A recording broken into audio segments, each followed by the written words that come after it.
ਆਪਣੇ ਸਮੇਂ ਮੁਤਾਬਕ ਜਿੰਨਾ ਕੁ ਸਾਡੀ ਘੜੀ ਤੇ ਟਾਈਮ ਹੋਇਆ ਅਸੀਂ ਉਸ ਹਿਸਾਬ ਨਾਲ ਆ ਗਏ, ਜਿੰਨਾ ਕੁ ਤੁਹਾਡੀ ਘੜੀ ਤੇ ਟਾਈਮ ਹੋਇਆ ਉਸ ਹਿਸਾਬ ਨਾਲ ਤੁਸੀਂ ਦੇਖ ਲਓ ਵੀ ਬਿਲਕੁਲ ਰਾਈਟ ਟਾਈਮ ਤੇ ਆ ਗਏ।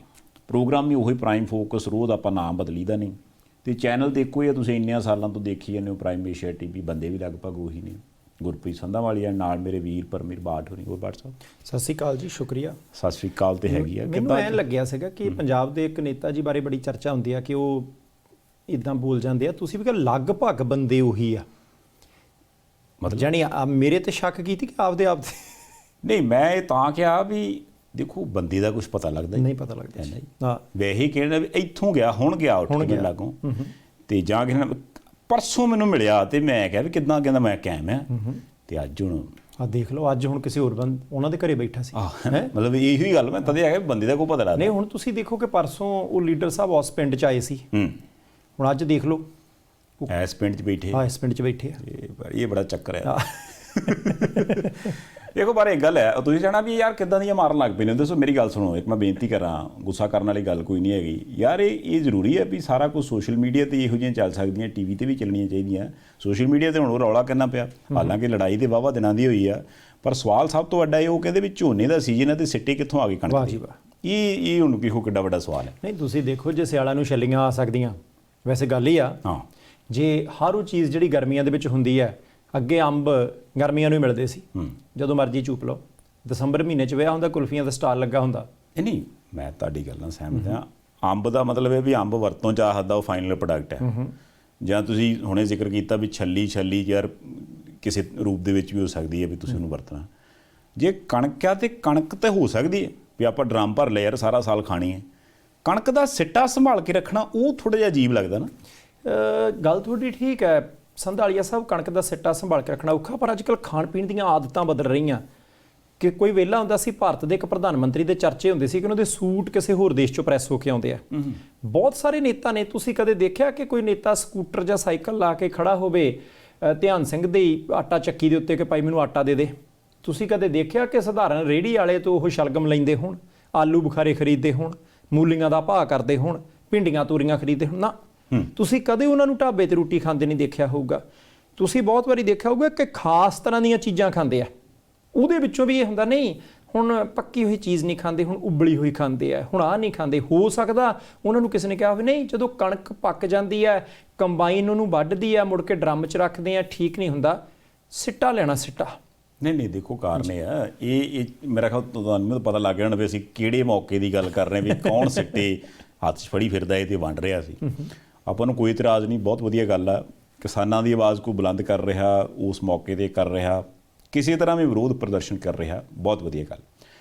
ਪਰ ਉਹ ਉਸ ਮੌਕੇ 'ਤੇ ਉਸ ਚੀਜ਼ ਦਾ ਢੁਕਵਾਂ ਨਾ ਹੋਣਾ, ਉਹ ਆਮ ਬੰਦੇ ਦੇ ਦਿਮਾਗ 'ਚ ਕਈ ਵਾਰ ਸਵਾਲ ਆ ਜਾਂਦਾ। ਹਰੇਕ ਬੰਦਾ ਸੋਚਦਾ ਵੀ ਯਾਰ ਕਣਕ ਕਿੱਥੋਂ ਆ ਗਈ ਹੋਊਗੀ, ਸਿੱਟੇ ਕਿੱਥੋਂ ਆ ਗਏ ਹੋਣਗੇ। ਫਿਰ ਥੋੜ੍ਹਾ ਜਿਹਾ ਯੱਕੂ ਦਿਮਾਗ ਮੈਂ ਲਾਇਆ, ਹੁਣ ਮੇਰੇ ਦਿਵਾਲੇ ਨਹੀਂ ਹੋਣਾ ਤੇ ਫਿਰ ਮੈਂ ਦੱਸਦਾ, ਫਿਰ ਲੀਡਰ ਨਹੀਂ ਕਰਨਾ ਮੈਨੂੰ। ਤੁਹਾਡੇ ਨਹੀਂ ਹੁੰਦੇ, ਕਿਸੇ ਹੋਰ ਦੇ ਹੋ ਜਾਵਾਂਗੇ। ਇੱਕ ਇਹ ਬੜੀ ਪ੍ਰੋਬਲਮ। ਕੋਈ ਗੱਲ ਦਾ ਆਹ ਦੇਖੋ ਜੀ, ਵੱਡੇ ਬੰਦੇ ਨੂੰ ਵੱਡੇ ਨਿੱਕੇ ਵਾਲੀ ਕੋਈ ਗੱਲ ਨਹੀਂ ਇੱਥੇ। ਮੋਸਟਲੀ ਇੱਕ ਹੁੰਦੀ ਡਰਾਈ ਡੈਕੋਰੇਸ਼ਨ, ਕਦੀ ਨਾਂ ਸੁਣਿਆ? ਇੱਕ ਤੇ ਹੋ ਗਿਆ ਵੀ ਫੁੱਲ ਜਿਹੜੇ ਹੁਣੇ ਤਾਜ਼ੇ ਤੱਤੇ ਉਹਨਾਂ ਦੀ ਡੈਕੋਰੇਸ਼ਨ, ਇੱਕ ਹੁੰਦੀ ਹੈ ਨਕਲੀ ਫੁੱਲਾਂ ਦੀ ਡੈਕੋਰੇਸ਼ਨ, ਇੱਕ ਇਹੋ ਜਿਹੀ ਡੈਕੋਰੇਸ਼ਨ ਵੀ ਹੁੰਦੀ ਹੈ ਜਿਹਦੇ ਵਿੱਚ ਇੱਦਾਂ ਦੇ ਸਿੱਟੇ ਜਾਂ ਕਾਨੇ ਹੁੰਦੇ ਕਿ ਨਹੀਂ, ਕਾਨਿਆਂ ਦੀ ਡੈਕੋਰੇਸ਼ਨ, ਯਾਨੀ ਕਿ ਸੁੱਕੀਆਂ ਚੀਜ਼ਾਂ ਦੀ, ਟਾਹਣੀਆਂ ਦੀ, ਜਿਹੜੀਆਂ ਚੀਜ਼ਾਂ ਛੇਤੀ ਖਰਾਬ ਨਾ ਹੋਣ, ਹੰਡਣ ਵਾਲੀਆਂ, ਉਹਨਾਂ ਦੀ ਡੈਕੋਰੇਸ਼ਨ ਵਾਲੀਆਂ ਦੁਕਾਨਾਂ ਹੁੰਦੀਆਂ। ਕਾਫੀ ਮਹਿੰਗਾ ਕੰਮ ਮਿਲਦਾ। ਇਹਦੀ ਗੱਲ ਪੱਕੀ ਹੈ ਵੀ ਉਹ ਜਿੰਨੇ ਵੀ ਸਿੱਟੇ ਉਹ ਕਾਫੀ ਮਹਿੰਗੇ ਆ ਜੀ। ਉੱਥੋਂ ਹੋ ਸਕਦਾ ਵੀ ਇਹ ਮਿਲ ਗਏ ਹੋਣ, ਕਿਉਂਕਿ ਉਹ ਸੰਭਾਲ ਕੇ ਰੱਖ। ਵੈਸੇ ਜਦੋਂ ਬੀਬੀ ਹਰਸਿਮਰਤ ਕੌਰ ਬਾਦਲ ਹੋਰਾਂ ਨੇ ਬੀਬੀ ਹੇਮਾ ਮਾਲਿਨੀ ਨੂੰ ਸਿੱਟੇ ਫੜਾਏ ਸੀ, ਮੈਂ ਹੈਰਾਨ ਸੀ ਕਿ ਉਹਨਾਂ ਨੂੰ ਚੇਤਾ ਕਿਉਂ ਨਾ ਆਇਆ। ਬੀਬੀ ਹੇਮਾ ਮਾਲਿਨੀ ਨੂੰ ਸਿੱਟੇ ਫੜ ਕੇ ਕੋਈ ਜਵਾਬ ਨਹੀਂ ਸੀ ਦੇਣਾ ਚਾਹੀਦਾ। ਉਹਨਾਂ ਨੂੰ ਕਹਿਣਾ ਚਾਹੀਦਾ ਲੈ ਤੁਸੀਂ ਹੁਣ ਫੜੀ ਫਿਰਦੇ ਹੋ, ਮੇਰੀ ਨਹੀਂ ਉਹ ਦੇਖੀ ਸੀ ਇਲੈਕਸ਼ਨ ਨੇੜੇ, ਰੁੱਗ ਸਾਰਾ ਰੁੱਗ ਕਿੱਡਾ ਵੱਡਾ ਮੈਂ ਫੜਿਆ ਸੀ ਉੱਥੇ, ਜਦੋਂ ਦਾਤੀ ਵੀ ਕੋਲ ਸੀ। ਮੈਨੂੰ ਪਤਾ ਹੈ ਕਿਸਾਨੀ ਦਾ, ਤੁਹਾਨੂੰ ਕੀ ਪਤਾ, ਤੁਸੀਂ ਪਾਰਲੀਮੈਂਟ ਦੇ ਬਾਹਰ ਬੈਠੇ ਹੋ। ਮੈਂ ਖੇਤਾਂ 'ਚ ਜਾ ਕੇ ਖੇਤੀ ਕਿੱਦਾਂ ਕਰਦੇ ਆ, ਕਣਕ ਕੀ ਹੁੰਦੀ, ਝੋਨਾ ਕੀ ਹੁੰਦਾ, ਕਿਹਨੂੰ ਕਿੰਨਾ ਪਾਣੀ ਲੱਗਦਾ, ਝੋਨਾ ਝਾੜੀ ਦਾ ਕਿੱਦਾਂ, ਕਣਕ ਗਾਈ ਦੀ ਕਿੱਦਾਂ। ਹੋ ਸਕਦਾ ਉਹ ਬੀਬੀ ਕਹਿੰਦੀ, ਕਿਉਂਕਿ ਹੁਣ ਤਾਂ ਸੁਖਨਾ ਉਮਰ ਵੀ ਵਾਹਵਾ, ਫਲਿਆਂ ਦਾ ਵੀ ਪਤਾ ਹੋਵੇ ਉਹਨਾਂ ਨੂੰ। ਨਹੀਂ ਹੋ ਸਕਦਾ, ਮਤਲਬ ਹੋਰ ਕੋਈ ਦੱਸਿਆ ਨਾ ਦੱਸੇ, ਉਹਨਾਂ ਦੇ ਜਿਹੜੇ ਮਤਲਬ ਪਤੀ ਦੇਵ ਨੇ ਉਹਨਾਂ ਜ਼ਰੂਰ ਦੱਸਿਆ ਹੋਊ, ਹੈ ਨਾ। ਹੋ ਸਕਦਾ ਉਹਨਾਂ ਨੇ ਕਿਤੇ ਉੱਥੇ ਗੱਲ ਵੀ ਕਿਹਾ, ਹਾਂ ਉਹ ਧਰਮ ਜੀ ਵੀ ਐਸੀ ਕੁਛ ਚੀਜ਼ ਉਗਾਤੇ ਹੈ ਵਹਾਂ ਫਾਰਮ ਹਾਊਸ। ਉਹ ਤਾਂ ਇੱਦਾਂ ਵੀ ਕਹਿੰਦੇ ਹੋਣੇ, ਉਹ ਆਹ ਨਹੀਂ ਇੱਥੇ ਨਹੀਂ ਕਣਕ ਚੰਗੀ ਹੁੰਦੀ, ਸਾਡੀ ਜ਼ਮੀਨ ਝੋਟੇ ਦੇ ਸਿਰ ਵਰਗੀ, ਉਹ ਕਹਿੰਦੇ ਹੁੰਦੇ ਨਾ, ਉੱਥੇ ਹੁੰਦੀ ਅਸਲੀ। ਖੈਰ ਚਲੋ ਇਹ ਦੇਖੋ ਕਾਰਨ ਇਹ ਆ ਕਿ ਵੀ ਇਸ ਵਕਤ ਜੋ ਵੀ ਮਾਹੌਲ ਚੱਲ ਰਿਹਾ WhatsApp, ਹਰੇਕ ਬੰਦੇ ਨੂੰ ਇਹ ਆ ਵੀ ਕਿਸੇ ਨਾ ਕਿਸੇ ਤਰ੍ਹਾਂ ਮੈਂ ਇਹ ਦਰਸਾਵਾਂ ਕਿ ਮੈਂ ਕਿਸਾਨਾਂ ਦਾ, ਕਿਸਾਨ ਮੇਰੇ ਜੀ। ਇਹੀ ਤੇ ਕਾਰਨ ਹੈ ਵੀ ਰਾਹੁਲ ਗਾਂਧੀ ਸਾਹਿਬ ਨੂੰ ਵੀ ਚੇਤਾ ਆਇਆ ਵੀ ਯਾਰ ਕਿਸਾਨ ਪਾਰਲੀਮੈਂਟ ਚੱਲ ਰਹੀ ਹੈ ਤੇ ਮੈਂ ਉੱਥੇ ਜਾਣਾ। ਹੁਣ ਦੇਖੋ ਕਿੱਡੀ ਵੱਡੀ ਗੱਲ ਹੈ ਵੀ ਜਿਹੜਾ ਬੰਦਾ ਸ਼ੁਰੂ ਤੋਂ ਉਸ ਪਰਿਵਾਰ 'ਚ ਜੰਮਿਆ ਪਲਿਆ, ਜਿੱਥੇ ਕੰਨ 'ਚ ਹੀ ਕਹਿੰਦਾ ਅਰੇ ਵਾਓ ਦੇਸ਼ ਕੋ ਅਗਲਾ ਪ੍ਰਧਾਨ ਮੰਤਰੀ ਮਿਲ ਗਿਆ, ਉਹ ਗੱਲ ਵੱਖਰੀ ਵੀ ਉਮਰ ਵਿਚਾਰੇ ਦੀ ਅੱਧੀ ਲੰਘ ਗਈ, ਅਜੇ ਤੱਕ ਪ੍ਰਧਾਨ ਮੰਤਰੀ ਵਾਲੀ ਗੱਲ ਕੋਈ ਨਹੀਂ ਜਾਪਦੀ, ਪਰ ਉਹਨਾਂ ਨੇ ਵੀ ਸੋਚਿਆ ਹੋਊਗਾ ਵੀ ਯਾਰ ਪਾਰਲੀਮੈਂਟ 'ਚ ਮੈਂ ਜਾਣਾ, ਉੱਥੇ ਕਰਨਾ ਕੀ ਹੈ। ਉਹ ਕਹਿੰਦੇ ਸਰ ਤੁਸੀਂ ਉੱਥੇ ਦਰਸ਼ਕ ਗੈਲਰੀ 'ਚ ਬੈਠਣਾ, ਟੈਂਟ ਲੱਗਾ ਹੈ, ਕੁਰਸੀਆਂ ਲੱਗੀਆਂ ਨੇ, ਰੱਸੀ ਬੱਝੀ ਹੈ, ਰੱਸੀ ਦੇ ਬਾਰ-ਬਾਰ ਵੀ ਕੁਰਸੀਆਂ, ਉਹਨਾਂ ਕੁਰਸੀਆਂ 'ਤੇ ਤੁਸੀਂ ਬੈਠ ਕੇ ਉਹ ਡੱਬੀਆਂ ਵਾਲਾ ਪਰਨਾ ਕਿਸੇ ਨੇ ਬੰਨਿਆ ਹੋਊਗਾ, ਕਿਸੇ ਨੇ ਖੱਬੀ ਪੱਗ ਬੰਨੀ ਹੋਊਗੀ, ਕਿਸੇ ਦੀ ਹੋ ਸਕਦਾ ਵੀ ਚੱਪਲ ਟੁੱਟੀ ਹੋਵੇ, ਕਿਸੇ ਦੀ ਹੋ ਸਕਦਾ ਵੀ ਜੁੱਤੀ ਦੀ ਅੱਡੀ ਫਿੱਸੀ ਹੋਵੇ, ਉਹ ਬੰਦੇ ਤੁਹਾਡੇ ਸਾਹਮਣੇ MP ਬਣੇ ਹੋਣਗੇ, ਉਹਨਾਂ ਦੀਆਂ ਗੱਲਾਂ ਤੁਸੀਂ ਬਾਹਰ ਬਹਿ ਕੇ ਸੁਣਨੀਆਂ, ਐਂਡ ਉਹਨਾਂ ਸੁਣੀਆਂ। ਸੰਧਾਲੀਆ ਸਾਹਿਬ ਵੈਸੇ ਤਾਂ ਹੋ ਸਕਦਾ ਜੇ ਉਹ ਕਿਸੇ ਨੂੰ ਕਹਿੰਦੇ ਹੋਣਗੇ ਨਹੀਂ ਮੈਨੇ ਵਾਂ ਬੋਲਣਾ ਨਹੀਂ ਹੈ, ਉਹ ਕਹਿੰਦੇ ਛੱਡੋ ਪਰਾਂ, ਬੋਲ ਕੇ ਵੀ ਤਾਂ ਪੌੜਾ ਹੀ ਪਾ ਦਿੰਦੇ ਹੁੰਦੇ ਆ ਅੱਜ ਚੁੱਪ ਕਰ ਲਿਓ ਸ਼ਾਇਦ ਫਾਇਦਾ ਹੋ ਜਾਵੇ, ਹਨਾ। ਕਈ ਵਾਰੀ ਇਦਾਂ ਹੋ ਜਾਂਦਾ ਕਿ ਗੱਲ ਇੱਧਰ ਉੱਧਰ ਹੋ ਜਾਂਦੀ ਹੈ। ਵੈਸੇ ਇੱਕ ਗੱਲ ਤਾਂ ਪੱਕੀ ਹੈ ਕਿ ਸ਼ਾਇਦ ਭਾਰਤ ਦੇ ਇਤਿਹਾਸ ਦੇ ਵਿੱਚ ਪਹਿਲੀ ਵਾਰ ਹੋਇਆ ਹੋਣਾ, ਮੈਨੂੰ ਚੇਤਾ ਆਉਂਦਾ ਸੀ ਉਹਨਾਂ ਬਹੁਤ ਸਾਰੇ ਸੋਸ਼ਲ ਮੀਡੀਆ ਵਾਲੇ ਸੱਜਣਾਂ ਦਾ ਜਿਹੜੇ ਕਹਿੰਦੇ ਸੀ ਕਿ ਸਾਨੂੰ ਦਿੱਲੀ ਵਾਲੇ ਬਾਰਡਰ ਤੇ ਬਿਠਾਉਣ ਨੂੰ ਲਿਆਂਦਾ, ਪਾਰਲੀਮੈਂਟ ਘੇਰੋ, ਦਿੱਲੀ ਕੂਚ ਕਰੋ। ਉਦੋਂ ਕਿਸਾਨ ਨੇਤਾ ਕਹਿੰਦੇ ਸੀ ਨਹੀਂ ਸ਼ਾਂਤੀ ਬਣਾ ਕੇ ਰੱਖੋ, ਇਦਾਂ ਨਹੀਂ, ਕੋਈ ਹਬੀ ਨਬੀ ਹੋ ਗਈ, ਜ਼ਿੰਮੇਵਾਰੀ ਕਿਹਦੀ ਹੈ। ਜਦੋਂ ਕਿਸਾਨ ਪਾਰਲੀਮੈਂਟ ਲਾਉਣੀ ਸੀ ਤਾਂ ਸਿਰਫ 200 ਕਿਸਾਨਾਂ ਦੀ ਗੱਲ ਕੀਤੀ, ਉਦੋਂ ਵੀ ਚਰਚਾ ਚੱਲਦਾ ਸੀ ਕਿ ਨਹੀਂ ਜੀ ਪ੍ਰਭਾਵ ਨਹੀਂ ਪੈਣਾ, ਲੀਡਰਾਂ ਨੂੰ ਕੀ। 12ਵਾਂ ਦਿਨ ਕਿਸਾਨ ਪਾਰਲੀਮੈਂਟ ਦਾ, ਦੇਸ਼ ਦੀਆਂ 14 ਸਿਆਸੀ ਪਾਰਟੀਆਂ ਦੇ MP 14 ਉਹ ਕਿਸਾਨ ਪਾਰਲੀਮੈਂਟ ਦੇ ਵਿੱਚ ਜਾਂਦੇ ਆ, ਪਹਿਲਾ ਬੰਦਾ ਭੇਜਦੇ ਜੀ ਆਉਣਾ ਹੈ, ਕਹਿੰਦੇ ਆ ਜਾਓ।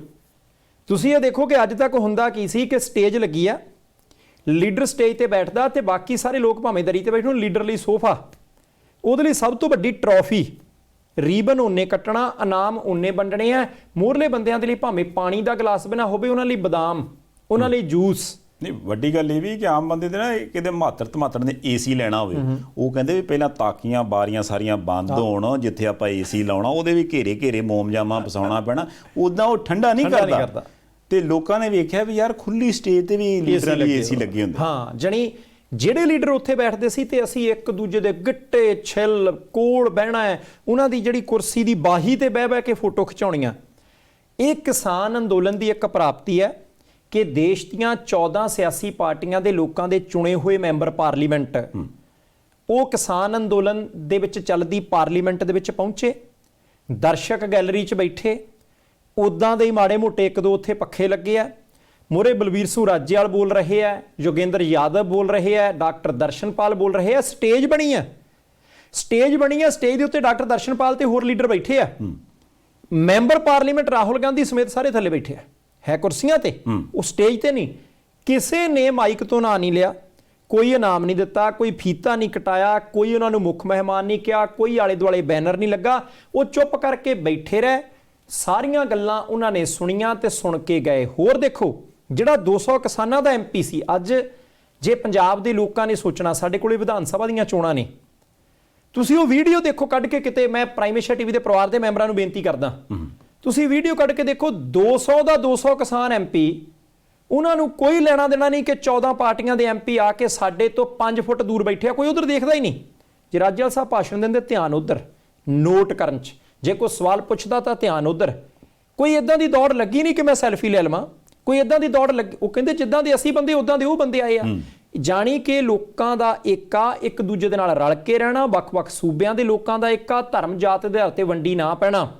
ਇਹ ਨਤੀਜਾ ਦੇ ਗਿਆ ਕਿ ਅੱਜ ਦੇਸ਼ ਦੀਆਂ 14 ਸਿਆਸੀ ਪਾਰਟੀਆਂ ਦੇ MP ਇੱਕ ਪ੍ਰੋਗਰਾਮ 'ਚ ਆਏ, ਬਿਨਾਂ ਕਾਰਡ ਭੇਜਿਆ ਆਏ, ਬਿਨਾਂ ਬੈਨਰ ਲਵਾਇਆ ਆਏ, ਬਿਨਾਂ ਟਰੋਫੀ ਲਿਆ ਗਏ, ਬਿਨਾਂ ਸਟੇਜ ਤੋਂ ਨਾ ਆਪਣਾ ਬੁਲਵਾਇਆ ਗਏ, ਨਾ ਸਟੇਜ ਤੇ ਬੈਠੇ ਤਾਂ ਚੁੱਪ ਕਰਕੇ ਭਾਸ਼ਣ ਸੁਣ ਕੇ ਗਏ ਆ। ਨਹੀਂ ਇਹ ਬਹੁਤ ਵੱਡੀ ਗੱਲ ਹੈ ਇੱਥੇ, ਪਰ ਇੱਕ ਮੈਂ ਬੇਨਤੀ ਕਰਾਂ, ਜਿਹੜੇ ਸਾਡੇ ਮੀਡੀਆ ਵਾਲੇ ਭਾਈ ਬੰਧੂ ਨੇ, ਮੈਨੂੰ ਸਮਝ ਨਹੀਂ ਆਈ ਵੀ ਹੁਣ ਜਿੱਦਾਂ 10-12 ਦਿਨ ਹੋ ਗਏ, 10-12 ਦਿਨਾਂ ਤੋਂ ਵੀ ਪਹਿਲਾਂ ਦਾ ਐਲਾਨ ਉਹ ਕਰੀ ਬੈਠੇ ਵੀ ਭਾਈ ਸਾਹਿਬ ਅਸੀਂ ਉੱਥੇ ਜਾਣਾ, ਤੇ ਜੇ ਆਪਾਂ ਅੰਦੋਲਨ ਸ਼ੁਰੂ ਕਰਨ ਤੋਂ ਪਹਿਲਾਂ ਦੀ ਗੱਲ ਕਰਾਂ ਤੇ ਉਹਨਾਂ ਨੇ ਉਦੋਂ ਦਾ ਕਿਹਾ ਵੀ ਨਾ ਕੋਈ ਪੋਲੀਟੀਕਲ ਪਾਰਟੀ ਵਾਲਾ ਆਵੇ ਤੇ ਨਾ ਆਪਾਂ ਕਿਸੇ ਨੂੰ ਬੋਲਣ ਨਹੀਂ ਦੇਣਾ। ਹੁਣ ਮੈਨੂੰ ਨਹੀਂ ਸਮਝ ਆਈ ਵੀ ਜਦੋਂ ਵੀ ਉਹ ਪਾਰਲੀਮੈਂਟ ਖਤਮ ਹੋਈ, ਮਾइक ਲੈ के जाना ही होता, वो जी उन्होंने बोला फिर हमको बोलने नहीं दिया जी, वो फिर तो जिन्ने किसान लीडर ने सारे ने इस गल का जवाब दिता, वो कहते जी इत्थे बोलने की तो किसी को इजाजत ही है नहीं, उस तो पहले कह चुके। मैनूं ये नहीं समझ आई भी जो एक गल क्लीयर आ ਫਿਰ ਉਹ ਜਾਣਬੁੱਝ ਕੇ ਚਿਚੜੀ ਛੇੜਨ ਦਾ ਕਰਕੇ ਆਪਾਂ ਸਵਾਲ ਕਰਦੇ ਹਾਂ ਬਦੂ ਬਦੀ। ਨਹੀਂ, ਉਹ ਤਾਂ ਸਿੱਧੇ ਤੌਰ ਤੇ ਇਹ ਪ੍ਰਭਾਵ ਦੇਣ ਦੀ ਕੋਸ਼ਿਸ਼ ਕਰਦੇ ਜੀ, ਉੱਥੇ ਬੋਲਣ ਦੀ ਤਾਂ ਖਰੇ ਬੇਇੱਜ਼ਤੀ ਹੋ ਗਈ।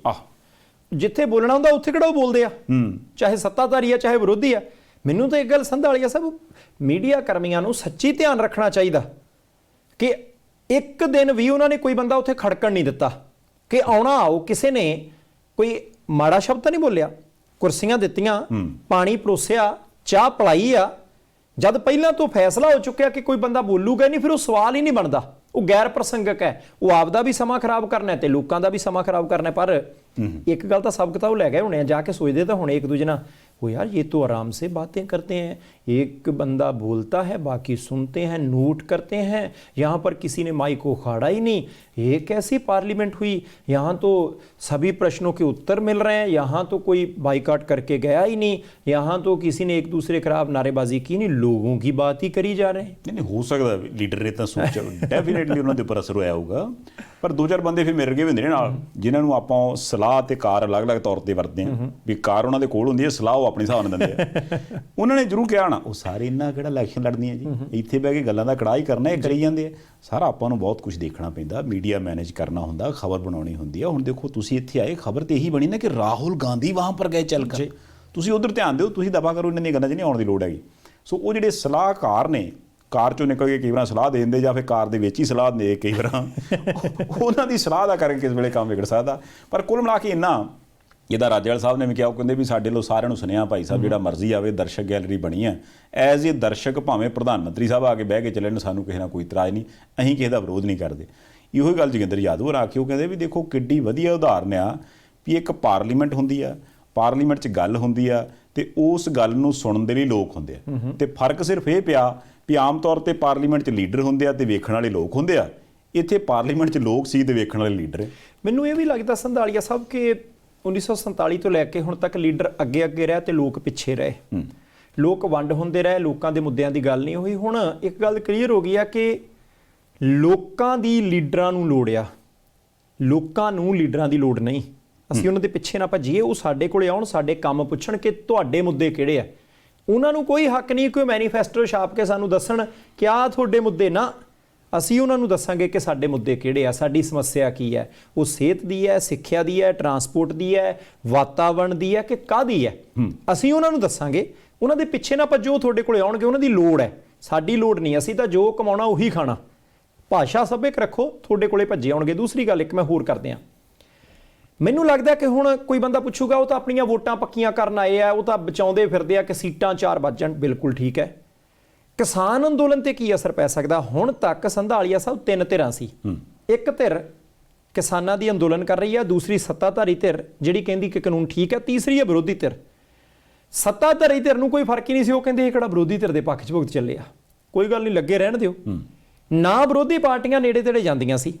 ਹੁਣ ਜਦੋਂ 14 ਧਿਰਾਂ ਇਕੱਠੀਆਂ ਹੋ ਗਈਆਂ, ਕਿਸਾਨ ਅੰਦੋਲਨ ਦੇ ਘੇਰੇ ਵੀ ਬਹਿ ਗਈਆਂ, ਜੇ ਕਿਸਾਨਾਂ ਨੇ ਕਿਤੇ ਇਲੈਕਸ਼ਨ ਨਾ ਲੜੀ ਤਾਂ ਜਿਹੜੀਆਂ ਵੋਟਾਂ ਕਿਸਾਨਾਂ ਦੇ ਪੱਖ 'ਚ ਹੋਣਗੀਆਂ ਉਹ ਕਿਸੇ ਨਾ ਕਿਸੇ ਨੂੰ ਤਾਂ ਪੈਣਗੀਆਂ। ਇਸ ਕਰਕੇ ਹੁਣ ਸੱਤਾਧਾਰੀ ਧਿਰ ਦੇ ਵਿੱਚ ਵੀ ਅੰਦਰ ਖਾਤੇ ਕਿਤੇ ਨਾ ਕਿਤੇ ਚਰਚਾ ਤਾਂ ਚੱਲਦੀ ਹੋਣੀ ਆ, ਯਾਰ ਉੱਥੇ ਜਾ ਕੇ ਬਹਿ ਗਏ ਆ, ਉਹ ਅੱਗੇ ਤਾਂ ਜਾਂਦੇ ਨਹੀਂ ਸੀ, ਚਲੋ ਠੀਕ ਸੀ, ਕੰਮ ਸੁੱਕਾ ਪੁੱਕਾ ਤੁਰਿਆ ਸੀ। ਇੱਕ ਤਾਂ ਉਹ 14 ਇਕੱਠੇ ਹੋ ਗਏ, ਦੂਜੇ ਕਿਸਾਨਾਂ ਦੇ ਅੰਦੋਲਨ ਦੇ ਵਿੱਚ ਭਾਵੇਂ ਚੁੱਪ ਕਰਕੇ ਬੈਠੇ, ਉਧਰਲੇ ਪਾਸੇ ਬਹਿ ਗਿਆ, ਭਲਕ ਨੂੰ ਕਿਤੇ ਨੁਕਸਾਨ ਹੀ ਨਾ ਹੋ ਜਾਏ। ਨਹੀਂ, ਨੁਕਸਾਨ ਦੀ ਚਿੰਤਾ ਤਾਂ ਹੈਗੀ, ਉਹ ਤੇ ਮੋਦੀ ਸਾਹਿਬ ਦਾ ਬਿਆਨ ਦੱਸਦਾ ਨਾ, ਉਹ ਕਹਿੰਦੇ ਦੇਖੋ ਐਵੇਂ ਤੁਸੀਂ ਆਖੀ ਜਾਂਦੇ ਕਿਸਾਨ ਨੂੰ ਦਿੱਤਾ ਕੁਛ ਨਹੀਂ, ਦਿੱਤਾ ਕੁਛ ਨਹੀਂ। ਜੇ ਹੁਣ ਤੱਕ ਦਾ, ਪਿਛਲੀਆਂ ਸਰਕਾਰਾਂ ਨੂੰ ਨਾਲ ਹੀ ਗੰਢ ਲੈਂਦੇ ਹੁੰਦੇ, ਇੱਕ ਉਹਨਾਂ ਨੇ ਪੱਕਾ 70 ਸਾਲ ਦਾ ਅੰਕੜਾ ਰੱਖਿਆ, ਪਿਛਲੀਆਂ ਸਰਕਾਰਾਂ ਉਹਦੇ 'ਚ ਵਾਜਪਾਈ ਸਾਹਿਬ ਨੂੰ ਰਗੜ ਦਿੰਦੇ ਆ, ਕਿਸੇ ਨੇ ਕੋਈ ਰੇਟ ਨਹੀਂ ਦਿੱਤਾ। ਕਹਿੰਦੇ ਰਿਕਾਰਡ ਤੋੜ ਖਰੀਦ ਜੇ MSP ਯਾਨੀ ਕਿ ਮਿਨੀਮਮ ਸਪੋਰਟ ਪ੍ਰਾਈਸ ਤੇ ਹੋਈ ਤੇ ਅਸੀਂ ਹੁਣ ਕੀਤੀ ਹੈ, ਇਹ ਸਾਡੀ ਸਰਕਾਰ ਨੇ ਕੀਤੀ ਹੈ। ਕਹਿੰਦੇ ਐਵੇਂ ਜਿਹਨੇ ਰੌਲਾ ਪਾਉਣਾ 20 ਰਾਂ ਪਾਈ ਜਾਵੇ, ਅਸੀਂ ਦੇਖੋ ਤੁਹਾਨੂੰ ਕਰਕੇ ਵਿਖਾਈ ਖਰੀਦ। ਹੁਣ ਮੈਨੂੰ ਸਮਝ ਨਹੀਂ ਆਈ ਵੀ ਜੇ ਮੰਨ ਲਓ ਆਪਾਂ ਕਹਿੰਦੇ ਹਾਂ ਵੀ MSP ਤੇ ਖਰੀਦ ਕੀਤੀ, ਰਿਕਾਰਡ ਤੋੜ ਕੀਤੀ, ਤੇ ਉਹ ਰਿਕਾਰਡ ਨੂੰ ਪੱਕਾ ਕਰ ਦਿਓ, ਉਹਨੂੰ ਸਾਰੇ ਕੁਝ ਨੂੰ ਰਿਕਾਰਡ ਤੇ ਚੜ੍ਹ ਦਿਓ ਵੀ ਅੱਜ ਤੋਂ ਬਾਅਦ ਕਾਨੂੰਨ ਬਣ ਗਿਆ ਵੀ ਜੋ ਕੁਝ ਹੋਊਗਾ MSP ਤੇ ਹੋਊਗਾ, ਨਹੀਂ ਤੇ ਨਹੀਂ ਹੋਊਗਾ। 23 ਤੇ ਫਸਲਾਂ ਨੇ ਕਿਹੜਾ ਜ਼ਿਆਦੀਆਂ ਨੇ। ਸੰਧਾਲੀਆ ਸਾਹਿਬ ਘਰ ਦੇ ਵਿੱਚ ਮੰਨ ਲਓ ਤੁਸੀਂ ਵੱਡੇ ਹੋ, ਮੈਂ ਛੋਟਾ, ਮੈਂ ਕਹਾਂ ਜੀ ਮੈਨੂੰ ਇਹ ਨਹੀਂ ਕੁਝ ਲਿਆ ਕੇ ਦਿੰਦੇ, ਜੇ ਤੁਸੀਂ ਸਾਰਾ ਕੁਝ ਮੈਨੂੰ ਲਿਆ ਕੇ ਦਿੰਦੇ ਆ ਮੈਂ ਰੌਲਾ ਥੋੜੀ ਪਾਊਂਗਾ। ਕਿਸਾਨ ਕਹਿੰਦੇ ਆ ਕਿ MSP ਗਈ, ਇਹਦੀ ਸਰਕਾਰੀ ਗਰੰਟੀ ਦਿਓ, ਲਿਖਤੀ ਕਾਨੂੰਨੀ। ਉਹ ਕਹਿੰਦੇ ਇੱਥੇ ਤਾਂ MSP ਦੇ ਉੱਤੇ ਸਾਰਾ ਕੁਝ ਖਰੀਦੀ ਜਾਂਦੇ ਆ, ਗੈਪ ਕਿੱਥੇ ਆ? ਫਿਰ ਪੰਗਾ ਕਿੱਥੇ ਆ? ਵੈਕਿਊਮ ਕਿੱਥੇ ਆ? ਖਲਾ ਕਿੱਥੇ ਆ? ਪਤਾ ਤਾਂ ਲੱਗੇ ਨਾ ਕਿ ਉਹਨਾਂ ਨੂੰ ਫਿਰ ਅਸੁਰੱਖਿਆ ਕਿਉਂ ਮਹਿਸੂਸ ਹੁੰਦੀ ਹੈ, ਉਹ ਕਲੀਅਰ ਕਰ ਦਿਓ। ਉਹ ਕਹਿੰਦੇ ਕਿ ਗਾਰੰਟੀ ਦਿਓ ਤੁਸੀਂ, ਉਹ ਗਾਰੰਟੀ ਦੀ ਲੋੜ ਕੀ ਆ, ਤੁਸੀਂ ਅਗਲਿਆਂ ਨੂੰ ਸੰਤੁਸ਼ਟ ਕਰਾਓ। ਦੂਸਰਾ, ਕਿਸਾਨ ਜਥੇਬੰਦੀਆਂ ਜਾਂ ਵਿਰੋਧੀ ਦੇ ਨਾਲ ਇਹ ਨਾ ਸਮਝਣ ਕਿ ਭਾਈ ਅਸੀਂ ਇਕੱਠੀਆਂ ਹੋ ਗਈਆਂ ਤਾਂ ਸਾਡਾ ਯੂਪੀ 'ਚ ਕੰਮ ਆਸਾਨ ਹੋ ਗਿਆ। ਪਿਛਲੇ 11 ਦਿਨਾਂ ਦੀਆਂ ਮੀਡੀਆ ਰਿਪੋਰਟਾਂ ਜਿਹੜੀਆਂ ਯੂਪੀ ਦੀ ਸਿਆਸਤ ਦੇ ਨਾਲ ਸੰਬੰਧਿਤ ਹੈ, ਉਹ ਪੜ੍ਹ ਕੇ, ਸੁਣ ਕੇ, ਵੇਖ ਕੇ ਵੇਖੋ। ਭਾਰਤੀ ਜਨਤਾ ਪਾਰਟੀ ਨੇ ਬਹੁਤ ਸਾਰੇ ਅਹੁਦੇਦਾਰ ਆਪਣੇ ਕਿਸਾਨ ਵਿੰਗ ਚਲਾਏ ਆ, ਪਤਾ ਉਹਨਾਂ ਨੂੰ ਵੀ ਹੈਗਾ, ਜਾਂ ਯੂਥ ਵਿੰਗ ਚਲਾਏ ਆ ਜਾਂ ਕਿਸਾਨ ਵਿੰਗ ਚਲਾਏ ਆ। ਕਾਰਨ ਕੀ ਹੈ? ਇਲੈਕਸ਼ਨ ਉਹਨਾਂ ਨੇ ਪਿਛਲੇ ਵਾਰੀ ਜਿੱਤੀ, ਯੋਗੀ ਆਦਿੱਤਿਆਨਾਥ ਉਹਨਾਂ ਦੇ ਮੁੱਖ ਮੰਤਰੀ ਨੇ, ਸਭ ਤੋਂ ਵੱਧ ਸੀਟਾਂ ਉਹਨਾਂ ਦੀਆਂ। ਕਿਸਾਨ ਵਿੰਗ ਦੇ ਵਿੱਚ ਹੀ ਬਾਰ-ਬਾਰ ਨਿਯੁਕਤੀਆਂ ਕਿਉਂ ਹੋ ਰਹੀਆਂ? ਕਿਉਂਕਿ ਪਤਾ ਉਹਨਾਂ ਨੂੰ ਵੀ ਹੈਗਾ ਕਿ ਜੇ ਪੱਛਮੀ ਯੂਪੀ ਦੇ ਵਿੱਚ ਨੁਕਸਾਨ ਹੋਇਆ ਤਾਂ ਕਿਸਾਨ ਵਿੰਗ ਜਾਂ ਕਿਸਾਨ ਵੋਟਾਂ ਵਾਲੇ ਪੱਖ ਤੋਂ ਹੋਣਾ। ਅਗਲੇ ਆਪਣੇ ਵੱਲੋਂ ਮੁਸਤੈਦ ਆ, ਅਗਲੇ ਆਪਣੇ ਵੱਲੋਂ ਕੋਸ਼ਿਸ਼ ਕਰ ਰਿਹਾ। ਇਸ ਕਰਕੇ ਇਸ ਸਿਆਸੀ ਲੜਾਈ ਨੂੰ ਕੋਈ ਵੀ ਬੰਦਾ ਢਿੱਲੀ, ਆਸਾਨ ਨਾ ਸਮਝੇ।